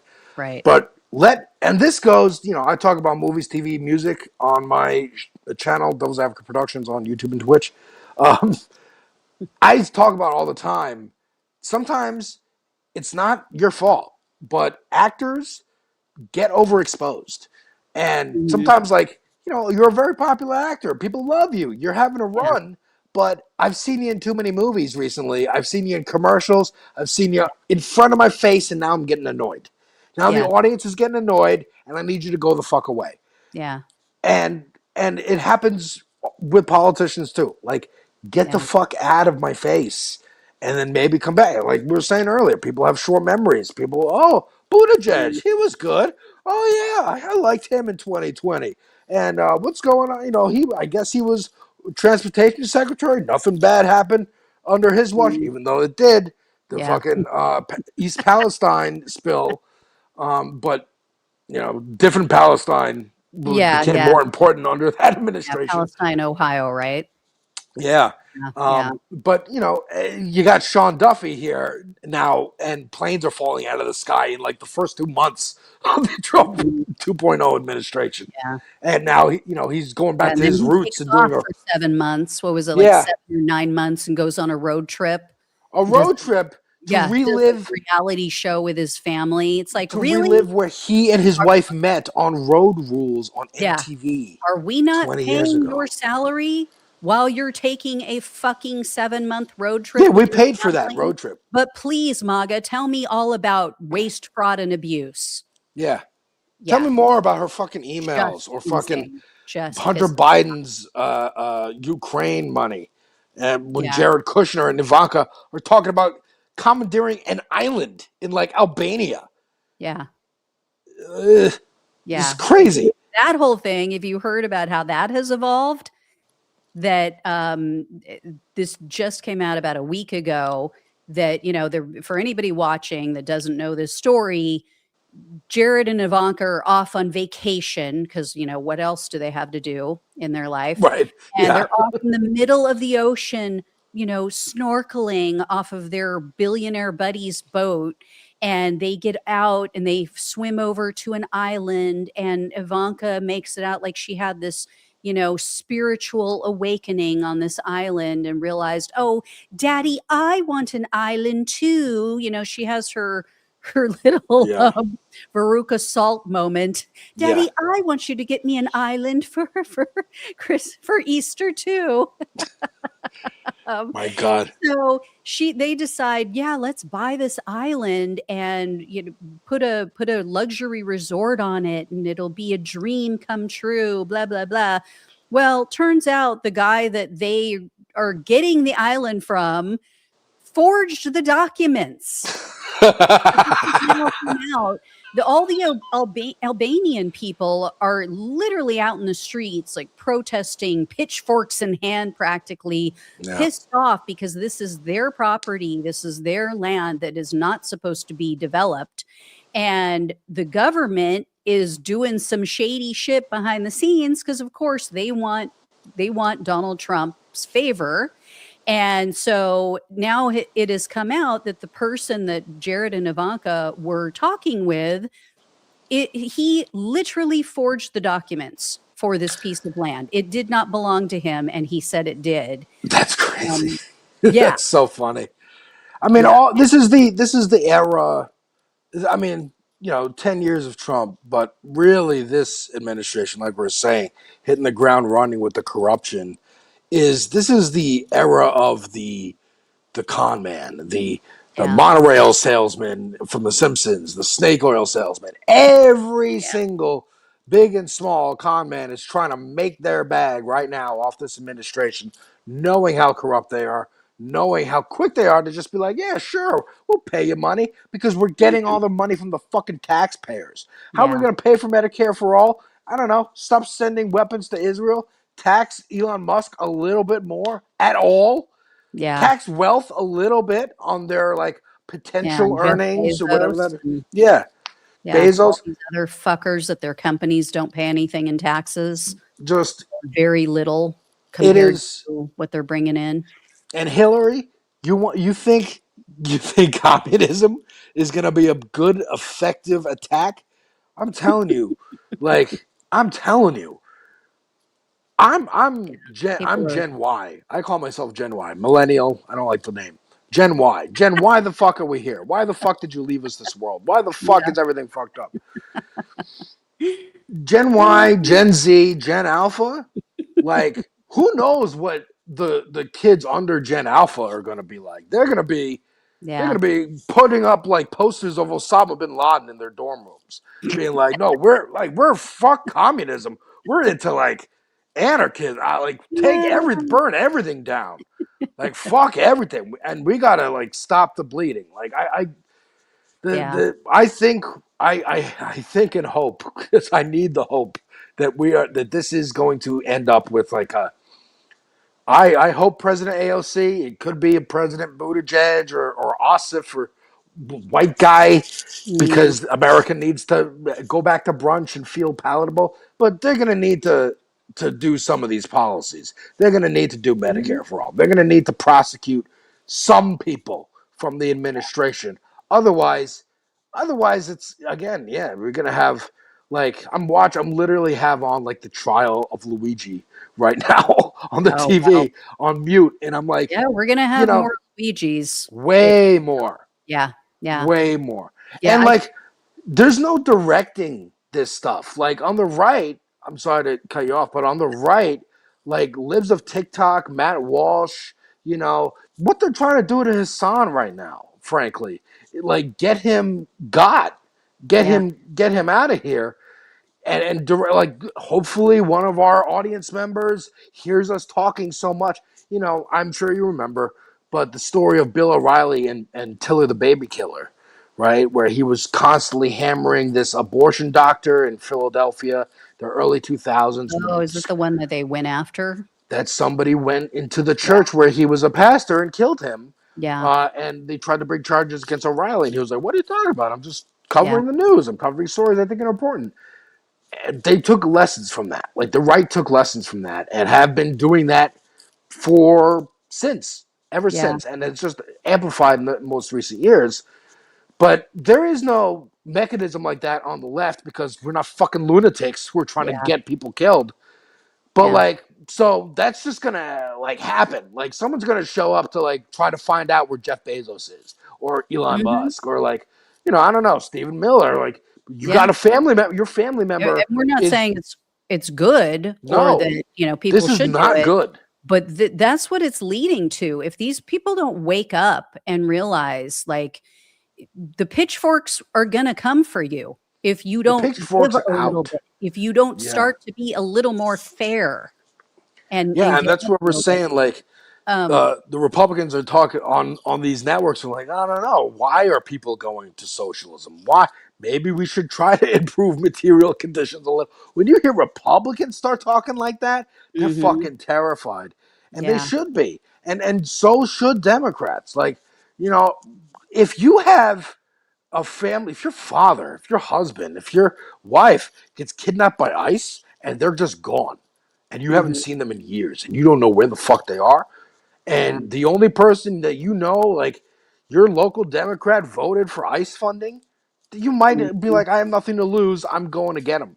And like, again, like, this is just, we're not planning, like, we're not endorsing any of this. We're warning against it. We're trying to stop it.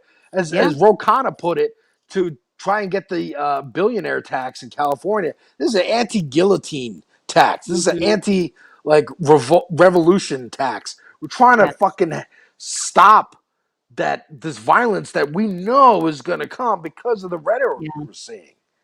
Yeah, I want to address Pippa and Buster Brown in the comment section said side-eye on Hasan. That you used to watch him on TYT. I encourage you to go look at the video on my channel that I just did yesterday about Joe Scarborough having a meltdown on Morning Joe, because he talked about Hasan. I shared some things about Hasan, and I shared some things or shared a short clip from a show that he was just on, explaining how not only the right, but the establishment left have kind of come together, and they are twisting the truth. They are taking clips completely out of context. They are joining forces to take down Hasan Piker, and all of it is complete and total bullshit. Yeah. So please And go frankly, watch that video. Yes, definitely check out her video. It's really very thorough and concise. Yeah, I mean, this is bad. Progressives have to take it from not just the right, but the left. When it's an establishment person, establishment media figure, or even independent media person, they only get it from the right. They only get it from MAGA and the right wing.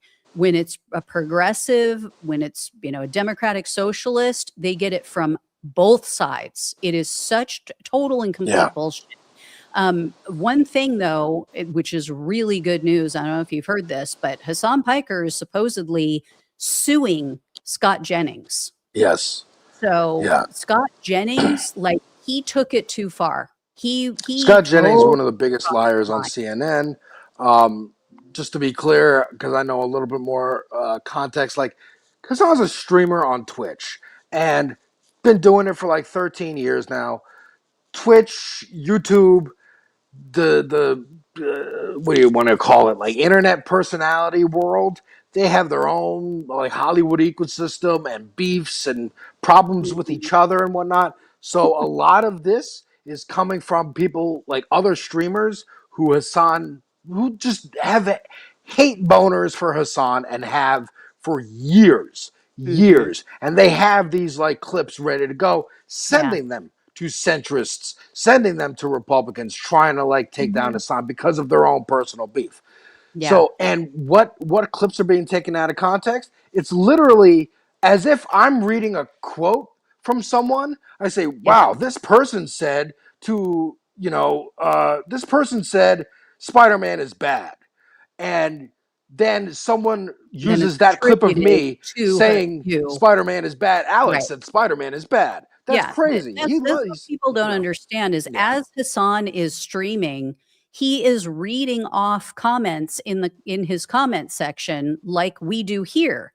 But he's not saying, oh, so-and-so said, like I just said, oh, Pippa and Buster Brown said this in the comment section. He's not saying that. He is talking directly to that person. So it would be like me going, hey, Pippa, or not even mentioning the name, just saying, hey, go watch my video.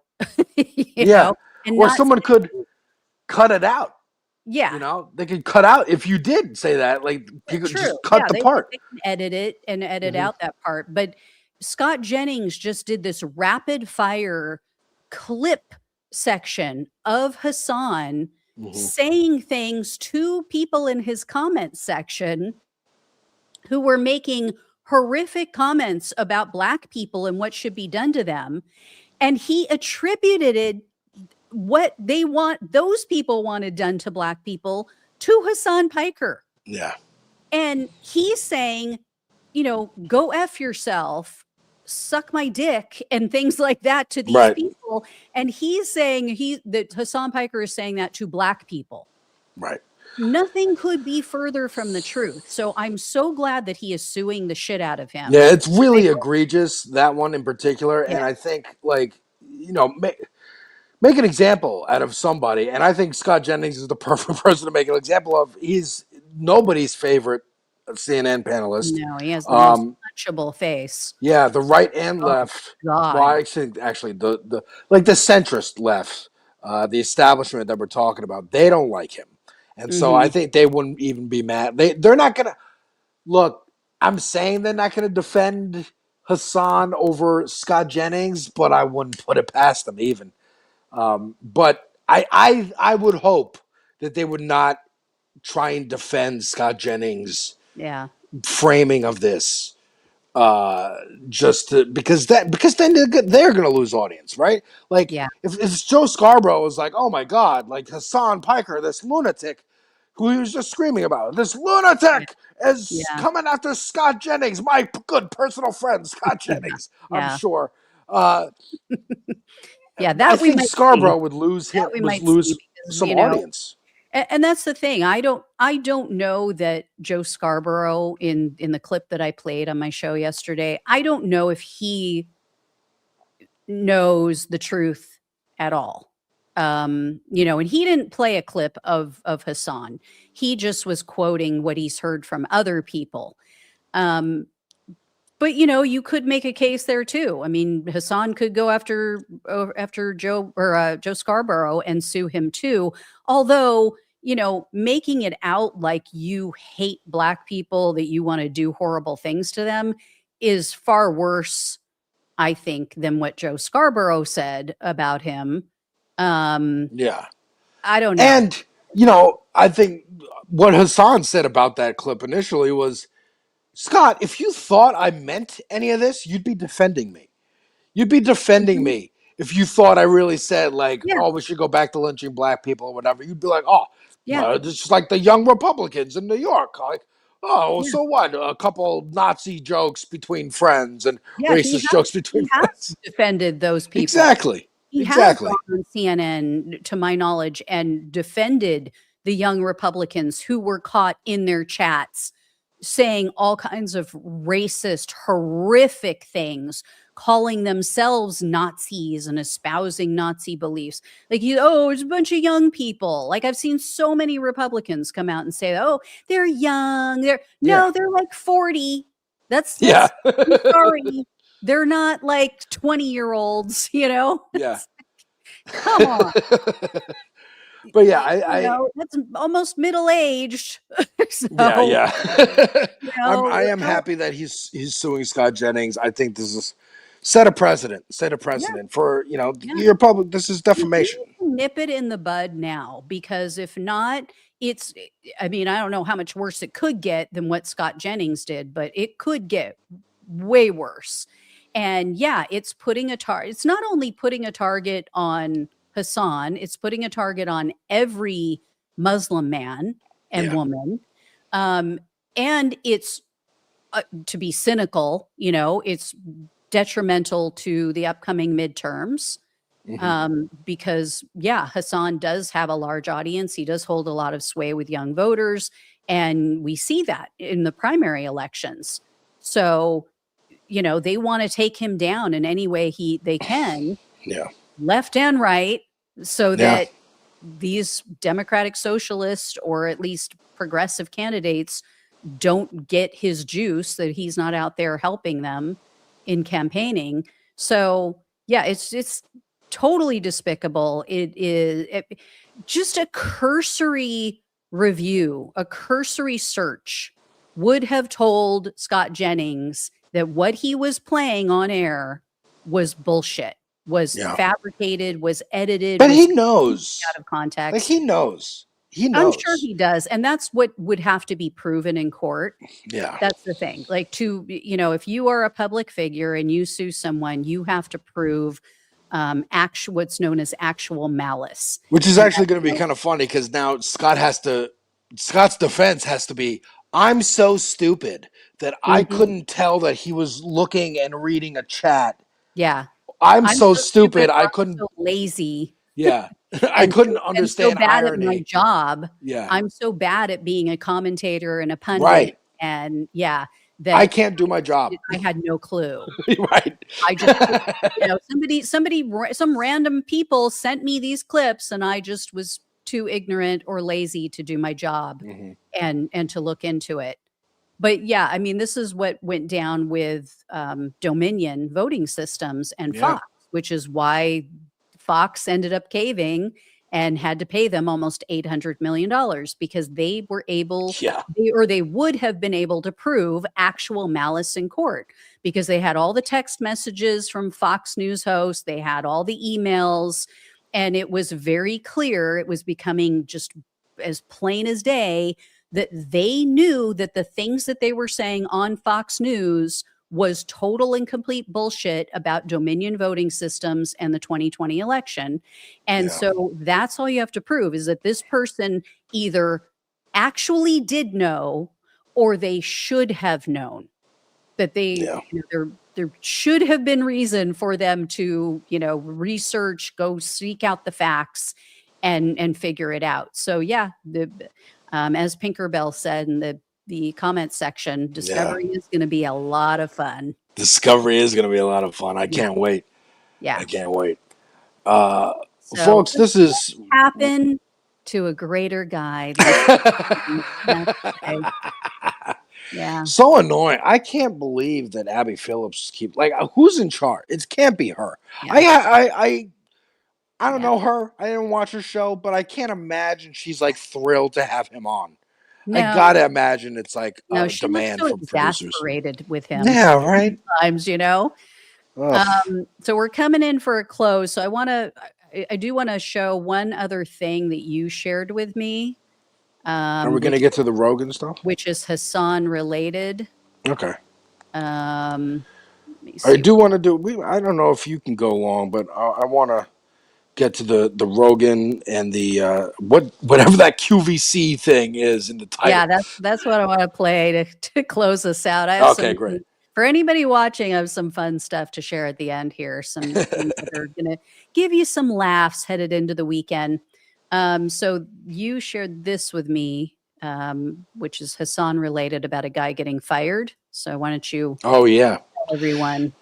Yeah. So this person tweeted out that today I was let go from my Democratic consulting job for participating in an event which also featured Hasan, which my employers decided was quite offensive and also unprofessional.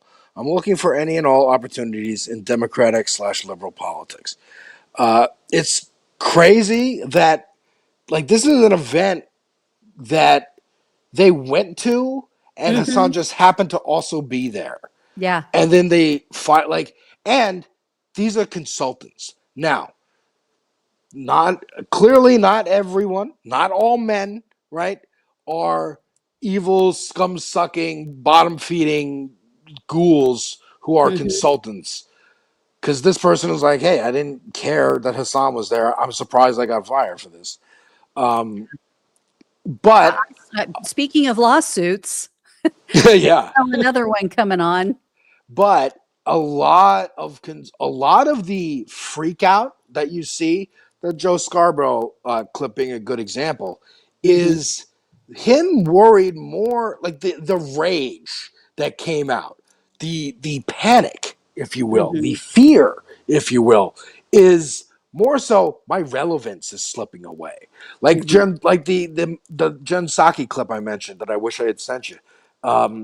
Is letting that slip of like we used to be able to choose. We chose the candidates. And they get paid. The good old tons of days, money. smoke-filled back rooms. Right. Where we manipulated everything to our benefit. Yeah. And now we're putting you in the actual back rooms where everything's all topsy-turvy and you have to run away. That movie's great. Check out my review on my channel. But the idea of like relevance slipping, like they're dominant. They were dominant for 30 plus years, longer. And now they're feeling like, the legacy media, print is especially, but legacy media has been slowly dying since the birth of the internet. But now it's really in the death throes. And they're ranting and raving on TV and going like, nobody's watching TV anymore. We're losing market share. We're losing ad revenue. And now we're even seeing the influence being lost. Like people aren't caring. I remember 2016, maybe it was 2020, when Chris Matthews was on TV going, if you elect Bernie as the primary candidate, we're going to be lined up in Central Park and executed like communist Russia. Yeah. He actually said that Bernie, a Jewish man, was going to line up Jewish people. Yeah. Yeah. And take them out. Like such insanity. Such insanity, but it worked. Yeah, it worked. And now it's not. And they're afraid that it's not working anymore. Neera Tanden fucking flipping out on Twitter every day, going on podcasts drunk, allegedly. Is clearly like and really she is such a useful idiot for retweeting Nick Fuentes, retweeting Laura Loomer. Fake shit. Absolutely. Absolutely. It's they're terrified of losing not only their 6, 7, 8 figure jobs, doing nothing but showing up into a fucking studio talking to a camera, which you and I are doing from our fucking houses right now, and they're getting paid millions of dollars. They're also scared of being irrelevant and being on the wrong side of history. Because who keeps bringing up that phrase, the wrong side of history? These fucks who love brunch and love talking about how people are seen in this light or that light. They're going to be seen in the light that of the liberals in Germany in the rise of Nazis, who are like, well, this is going to, the temperature will go down, as Biden said. We're not prosecuting anybody after January 6th. The page will turn, as Obama said, after Bush and administration were revealed to being run torture camps like Abu Ghraib. there is this is what you're going to be seen as. This is going to be the American version of that era. And you, again, come over. You can still salvage your legacies a little bit. Joe Scarborough, Mika, NBC, CNN, come I over don't know. here. After they made that trip down to kiss Trump's ass and Yeah, whatever they else did do that. kissed. Yeah. But look, dude, A lot of it's my again. audience was like, yeah, I was done with them after that. That was it for me. I agree. My dad's still watching every morning. I'll tell you that. Yeah. But and not happy about that. But like, these are my guys. I watch them every day. Yeah. If they could maybe not like completely like they're not going to be seen as like great. I think great people like Bernie, AOC, and whatnot. But they'll be seen as like at least they tried at the end. At Yeah. least they like made the switch. They saw the light. I will give them this, and I did a clip on this too, just to show that I'm fair and I don't cherry pick things. Joe Scarborough did do a pretty based take on Israel. He has been on the right side on that, and he actually took on Donnie Deutsch recently. A few weeks Oh, back. I saw that. Yeah. Donnie Deutsch was, he's all in. I mean, he is a total genocide denier, all in for Israel. And yeah, Joe Scarborough had to set him straight on that and told him, like, Netanyahu is paying Hamas. Yeah. If he didn't want this to happen, why was he paying Hamas? So, he does have the right view on that. But yeah, he is so in the club. He's so in with the elites and, and still thinks the establishment is the way to go. And you've got to have people with experience and, and I'm sure it doesn't hurt that he and Mika make a combined, as I've heard, $25 million a year. God. For 4 hours of work a day. Plus they have producers and editors and, writers and all the shit that you and I don't have. Yeah. So I am an editor for the news. I'm one of those people. Yeah. I mean, it's crazy.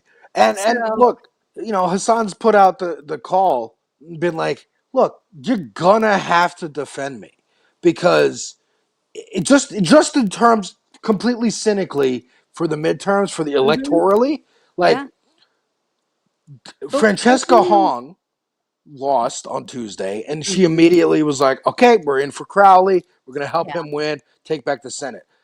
Last week, or take back Congress. Last week, or no, because Hong, that's governor. We're going to beat Mike Rogers for the governor of Wisconsin. Right. There's a lot of elections happening. Last week, Abdul, he won Haley Stevens next day, immediately. Now we're going to help Abdul win. It was a heated race. But we put our differences aside. I give her a lot of credit for as much shit as I talked about her. I give her a lot of credit for the way she's handled things. Me too. And largely on the media side, they're gonna have to do this with this. Hey, we might not like him. We have our differences, but he's very popular. He's bringing out young people. This is what we've been begging for fucking years. Turning out young people, turning out non-voters. Yeah, but do they want that? Does the establishment Democrats even? Do they really care? I think they don't care about winning. I think a faction of them don't care, but I think enough like normies do. That, and again, let's talk about their fucking pocketbooks. They see their audience going down. Then someone's going to be like, hey, get him on the show, or. But think about it. I mean, the audience, yes, Democratic voters, yes, they do want to win. They're like, okay, well, for the most part, I do see some spoiled brats out there going, I'm not voting. If it's El Sayed, I'm not voting. But for the most part, most of the Democratic voters, yes, are on board regardless. They just want to win. They just want to hold Trump and his illegal, criminal regime accountable. The Democratic establishment, though, I mean, it serves them. There's no purpose behind it. It doesn't do them any good to win because, number one, if they win, then people are going to expect something of them and they know they can't deliver or they won't deliver for the people. It also helps if we lose, because then they can blame people like El Sayed. They can blame the socialist communist left and go, well, see, we just can't put up these candidates anymore because they just don't appeal to mainstream Americans. So it's really in their best interest in 2028 if progressive candidates lose in the midterms. It's a good point. It's a good point. Then, the next 2 years, they'd be like, all right, now we tried it. It was an experiment. And Didn't then work. We got to get behind Gavin Newsom. We would have been on board with AOC or Ro Khanna or a progressive like that, but we just can't take that chance. You saw what happened in the midterms. I mean, it would be to their benefit. Yeah. So let's pray they're not that cynical and evil. Well, look. Yeah. I lost hope that they're not that cynical and evil a long time ago. Yeah. I mean, look, last week and this week. I was Jennifer Welch. I was an MSNBC lib. Rachel Maddow every night. I mean, I was hardcore, totally in it. And then I saw what they did to Bernie, and I still bit the bullet, still took my medicine, still voted for Hillary Clinton. And then what happened? For 4 years, all we heard was how progressives were crap. You guys cost us the election. It's your fault. If you didn't, it's Bernie's fault. All the Bernie bros, all of his supporters, they shit on us for 4 years. And I was like, Jesus Christ, we did what you asked us to do. You won the popular vote. You ran a shit candidate.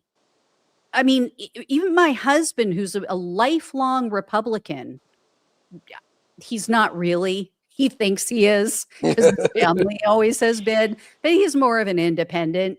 Does not hold or espouse Republican views really at all. So, it's just pretty much just how he's registered. But he didn't vote at all in 2016 because he was like, I don't even like either one of them.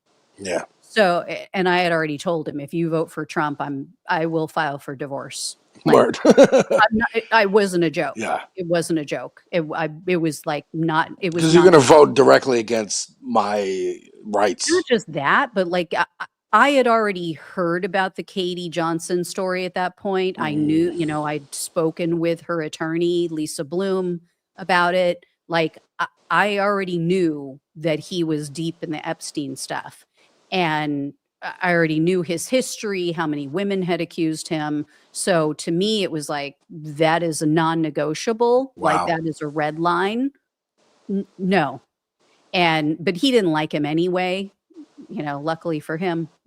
But yeah, he didn't vote at all. But he had said, if it was Bernie, if the Democrats had nominated Bernie, I would have voted for him. Interesting. Yeah. So yeah, I think like they're already bringing out the Bernie bro thing again, like the Hasan bros, and he's saying all this. Here's the rhetoric that he uses: "Suck my dick," and whatever. He says on stream. So they're gonna try it again. I just don't think it's gonna work 10 years later again. Yeah, I don't think it's gonna work. Like Hillary, I don't think the communist line's gonna work, man. Well, especially anyone under 40, it's not gonna fucking matter.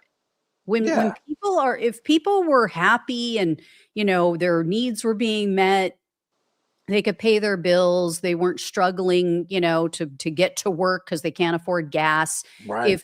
If it didn't seem like everything was just so chaotic right now, maybe this stuff would land. But people are like, look, do I give a shit what this guy is saying on stream when I can't feed my family, when I can't fill up my gas tank to get to work, when I'm looking at like having to quit my job because I can't get to work because I can't afford it, or I'm working multiple jobs and still can't afford healthcare. And yet I'm seeing, the wealthy getting more tax breaks, and these people just like flaunting it. It's not even like they're trying to hide it anymore. Like it's just in our faces, flaunting it. And you have the Donald Trump and his family making over $2 billion in the last 18 months. And yet I can't go to the doctor when I'm sick. I can't take my kid to the hospital if they have an emergency.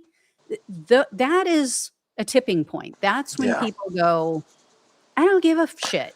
And even on the Republican side, the Scott Besson clip that we played at the beginning of the show, where he's like, "Oh, this is Biden's economy, and it's Biden's fault." Like, we don't give a fuck whose fault it is. I can't afford to get to work.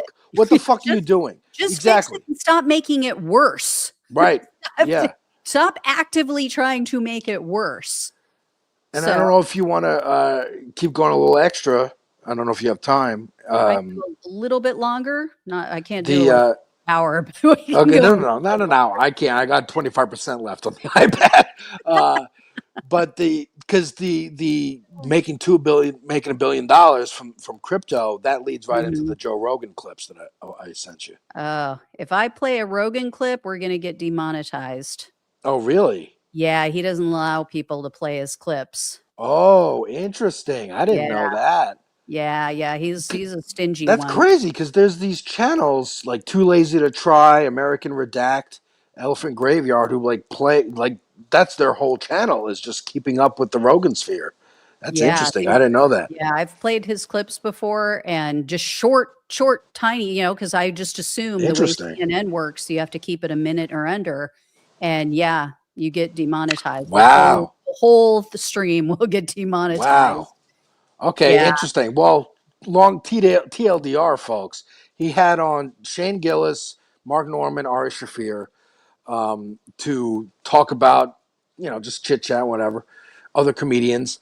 And Shane Gillis is clearly trying to have a career beyond Trump and is pushing back, trying to be seen, pushing back on Rogan, and brought up isn't it crazy that Trump is making now not only did he make $1 billion on crypto, he is trying to create a paid system. Video, if anybody wants to look at it.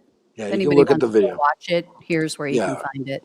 Marco Foster on Twitter. Shout out him for always being a great clipper. But Shane Gillis was saying that Trump is trying to make a $100,000 per month subscription tier for he already did it.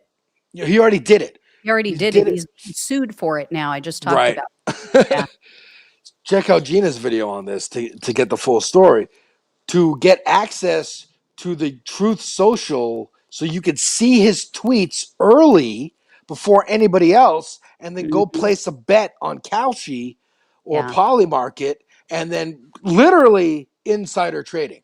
Pay $100,000 a month to insider trade on my tweets. It's just blatant corruption. And Rogan goes, who do you think gave him that idea? He's got to have some weasel around him telling him that's a good idea. I got to get closer I can tell. It's him. It calls coming from inside the toupee, stupid. This is like what we were saying earlier. They can't make up their minds. Either he is the most alpha, boss, I'm in charge, I make all the decisions, it's my way or the highway type of guy, or he's just this poor little, I'm so insecure and I'm such a beta that I'm, and I'm such a cuck. I get led around by the nose by all these people who tell me to do horrible things and I just can't think for myself. Make up your fucking minds. Which one is it? But yeah, I literally just put this video up last night. It was the one about DJT stock and Truth Social and how the views are just tanking over there. But he's being sued by the Intercept news outlet and another organization because you can't. What they said in the lawsuit is you cannot hide from the public or I guess play favorites with who's going to get to see what a president puts out to the public, what should be public. Right. He's not hiding it from other people, but anybody who pays him $100,000 a month gets and it's, you could say it's maybe insignificant. It's like, 2 seconds early or something like Right. that, or 1 second early. But that could make or break an investment. For sure. For And sure. there are other organizations that do this. I can't remember if it's Bloomberg or what, but there are other organizations that give you early access to information. But what I said in my video is, and the point is, those people aren't making policy for the entire country. Right. Somebody's not happy. I know. My wife just got home. The dogs are going crazy. So, or maybe they are happy. Maybe they're too happy. Yeah. Sorry. Yeah, I mean, it's different. It's totally different when you are making life and death decisions, war or peace decisions that affect every industry, that affect, not just, all of these warmongering industries, but also the economy, gas, everything. So Yeah, I mean, rewind the technology back a bit. This would be like if the president's having a press conference and you pay $100,000 to get in there early, and he gives the press conference, and then, okay, now everyone else can come in and the Right. news can actually report on it. Yeah. That's Yeah. literally insider trading. Yeah. So yeah, do you want to run this QVC? Yeah. This So QVC let's thing? get to the fun stuff. We'll wrap it up with some fun stuff. Yeah. And so this video I came across, this is a QVC clip. This is people, anybody, maybe, I don't know. I guess everybody in the world gets QVC. I'm assuming it's international, but I don't know that for sure. So this is the like a home shopping network for anybody who doesn't know, who's maybe been, in a coma for the last 20 years. But this woman is talking about a wig that they're selling. So take a look. To show the texture and this wave pattern. Again, it looks like you went and got a blowjob at your blowout at your salon, and it looks beautiful. All right, so here's what's happening today. We're having a huge beauty sale. Everything ships to you for free, but that goes away at the end of the day. I will remind you that this is a one-time only price.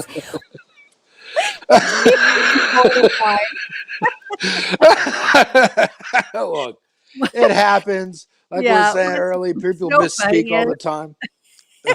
I saw a clip last night on Instagram of a guy who had that video playing off to the side, but then he pretended to be her, like he put on a woman's wig. He pretended to have the camera from the other angle.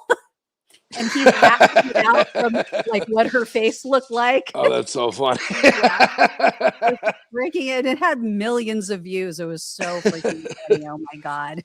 That just Folks, cracked me up. a tip from a filmmaker. If you ever flub a line, just keep going. Just correct yourself, keep going. Don't stop and acknowledge it. Don't laugh. Because then people are you're gonna highlight that you messed up. People go, wait, what did they say? Just keep going. But that is fucking hilarious. I love that clip. That's great. It looks like you got a blowjob. Now, can we segue into the last funny thing that I have, the Candace Owens thing? Because that's another misspeak. Let me look for that. What is the name of that channel? The Twitter account is called Candace Owens Can't Read. It's one of my favorite Twitter accounts whenever I'm feeling down. Is it Candace Owens Trying to Read? Yes, Trying to Read. Yes. Okay. Yeah. These are freaking hilarious. They're so fucking great. God.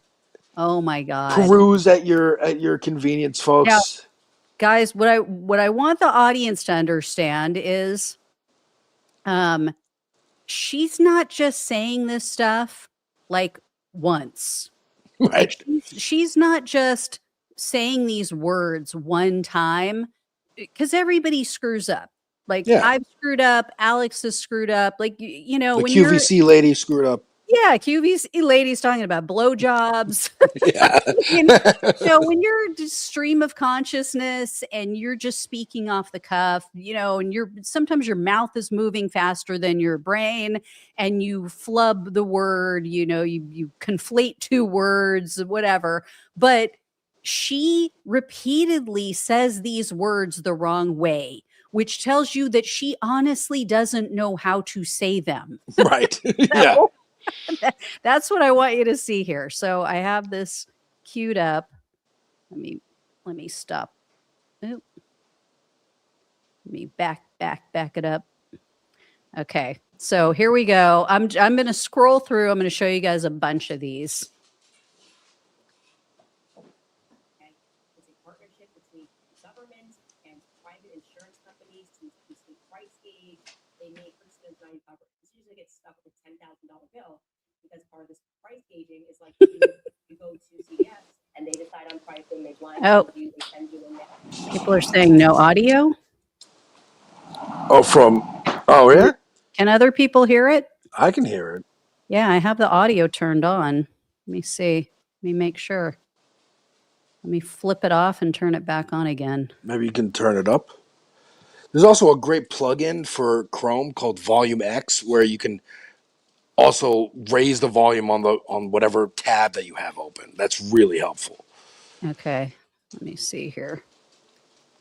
Let me back it up for you guys. Back it up. Back it up. Back it up. Here we go again. Let me add her back to the screen. All right. Okay. It's a partnership between the government and private insurance companies to basically price gauge. We're just going to deny you coverage. And so you're just going to get stuck with a $10,000 bill because part of this price gauging. Price gouging. She's trying to say price gouging. Yeah. Yes. And they decide on pricing. They blindfold you. They send you in there. It's all about price gauging and seeing how much money they can make. Okay. It's a partnership between.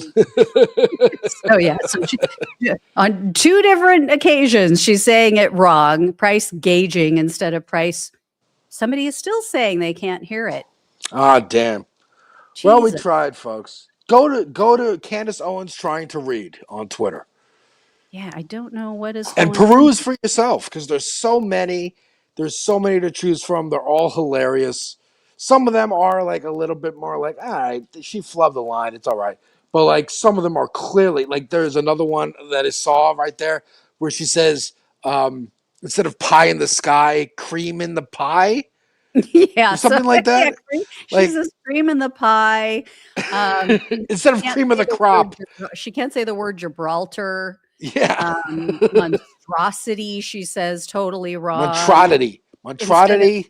Instead of chalets in Switzerland, she keeps saying shallots over and over again. Food, by the way.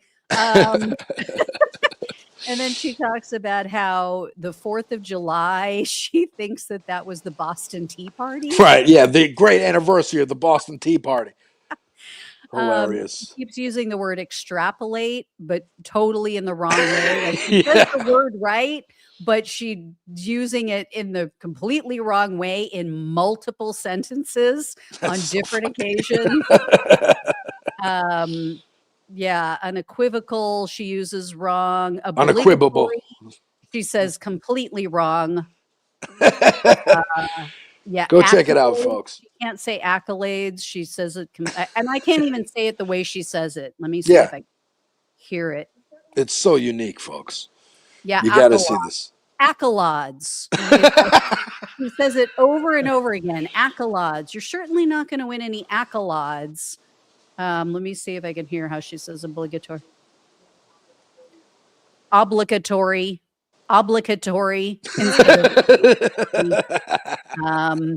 Yeah, caricature.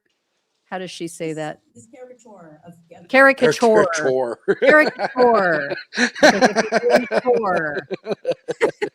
You're caring about doing your chores. Like what she's saying. Folks, we'll leave you with that for this Flow Friday. Wait, I have one more funny for you. Oh, yeah? Yeah, this was just something I saw on The Independent. So this is like the news outlet from the UK. Yeah. They must not know what Oprah and Dr. Phil look like because they got they got duped on this photo. So it was an article about Oprah Winfrey. She, I guess, was she was responding to people slamming her for being the one who gave us Dr. Phil and Dr. Good. Fucking finally. I've been saying she got to get some fucking heat for that. So I didn't read the article to see like what her response was, but because I came across this photo and I was like, what the fuck are they doing right now? Like, oh my God. Yard Clean One, thank you so much for the super chat. Totally appreciate that. So here's the photo that they shared of Oprah and Dr. Phil. Oh my God. That ain't Oprah and that ain't Dr. Phil. Okay. Those are maybe people on Halloween or something. That's what I said. I in the comment section, I was like, oh, you screwed the pooch on this one. That is not Dr. Phil and Oprah. Wow. That is so funny. Those are either lookalikes and a contest or oh my God. Like they screwed it so that is definitely like a lookalike contest or Halloween picture. Yeah. They put it into Google, Oprah and Dr. Phil, and somebody's Facebook picture popped up, and they were like, close enough, or we don't know what they look like. So bad. Which is crazy. The Independent is a big news outlet. Like, you can afford to go to like Getty Images or, Shutterstock or Alamy or one of these outlets, one of these online sites where you can buy a photo of the actual people. or even if they did Google it, you'd think like there'd be more pictures of real Oprah than random person's Facebook. This reminds me of when so bad. Aretha Franklin died, I believe.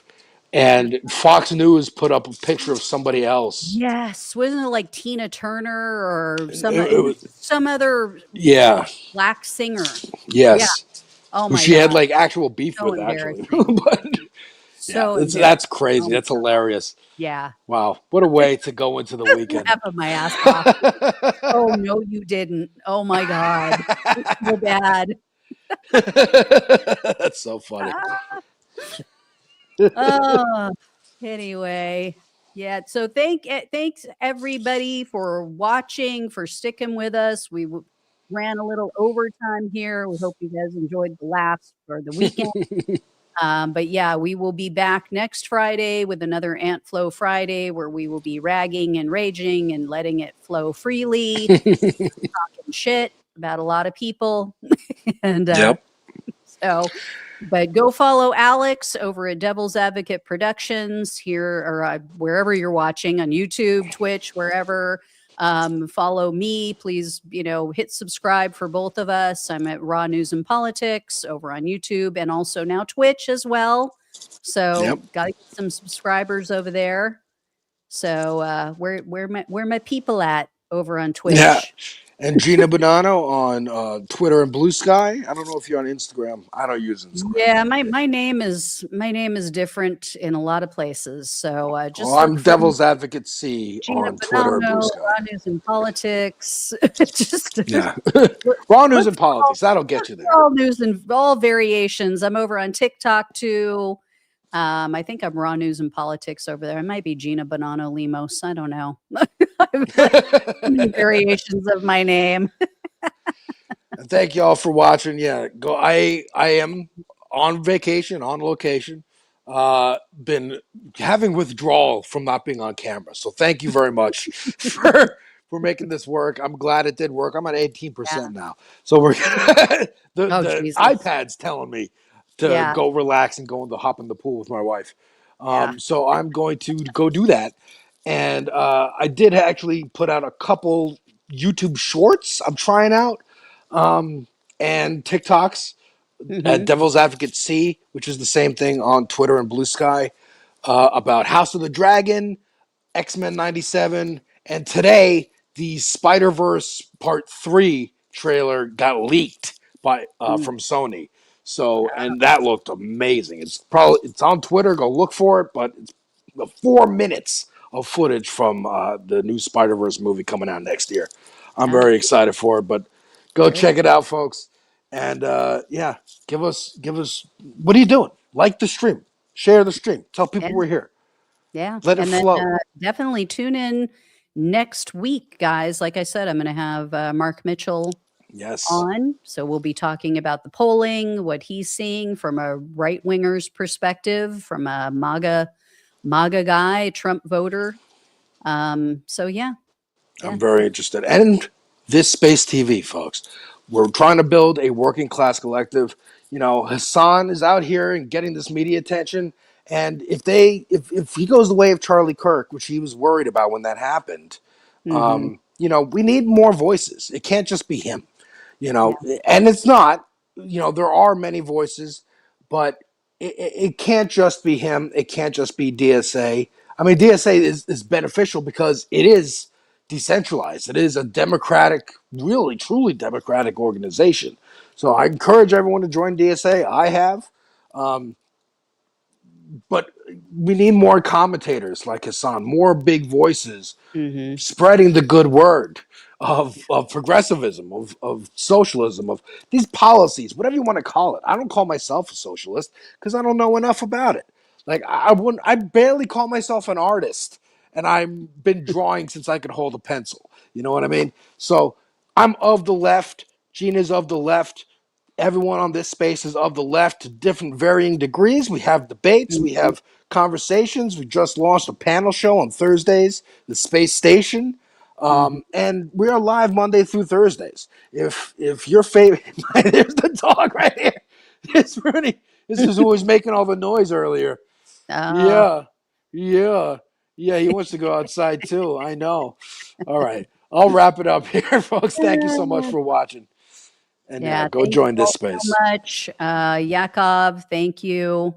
Appreciate all of you in the chat and everybody for watching. Cute puppy. Cute puppy. All right. Enjoy your weekend, folks. Alex, you enjoy your vacation. We'll chat for a minute as soon as I hang up. All right, guys. Thanks again. Peace Love you out. all.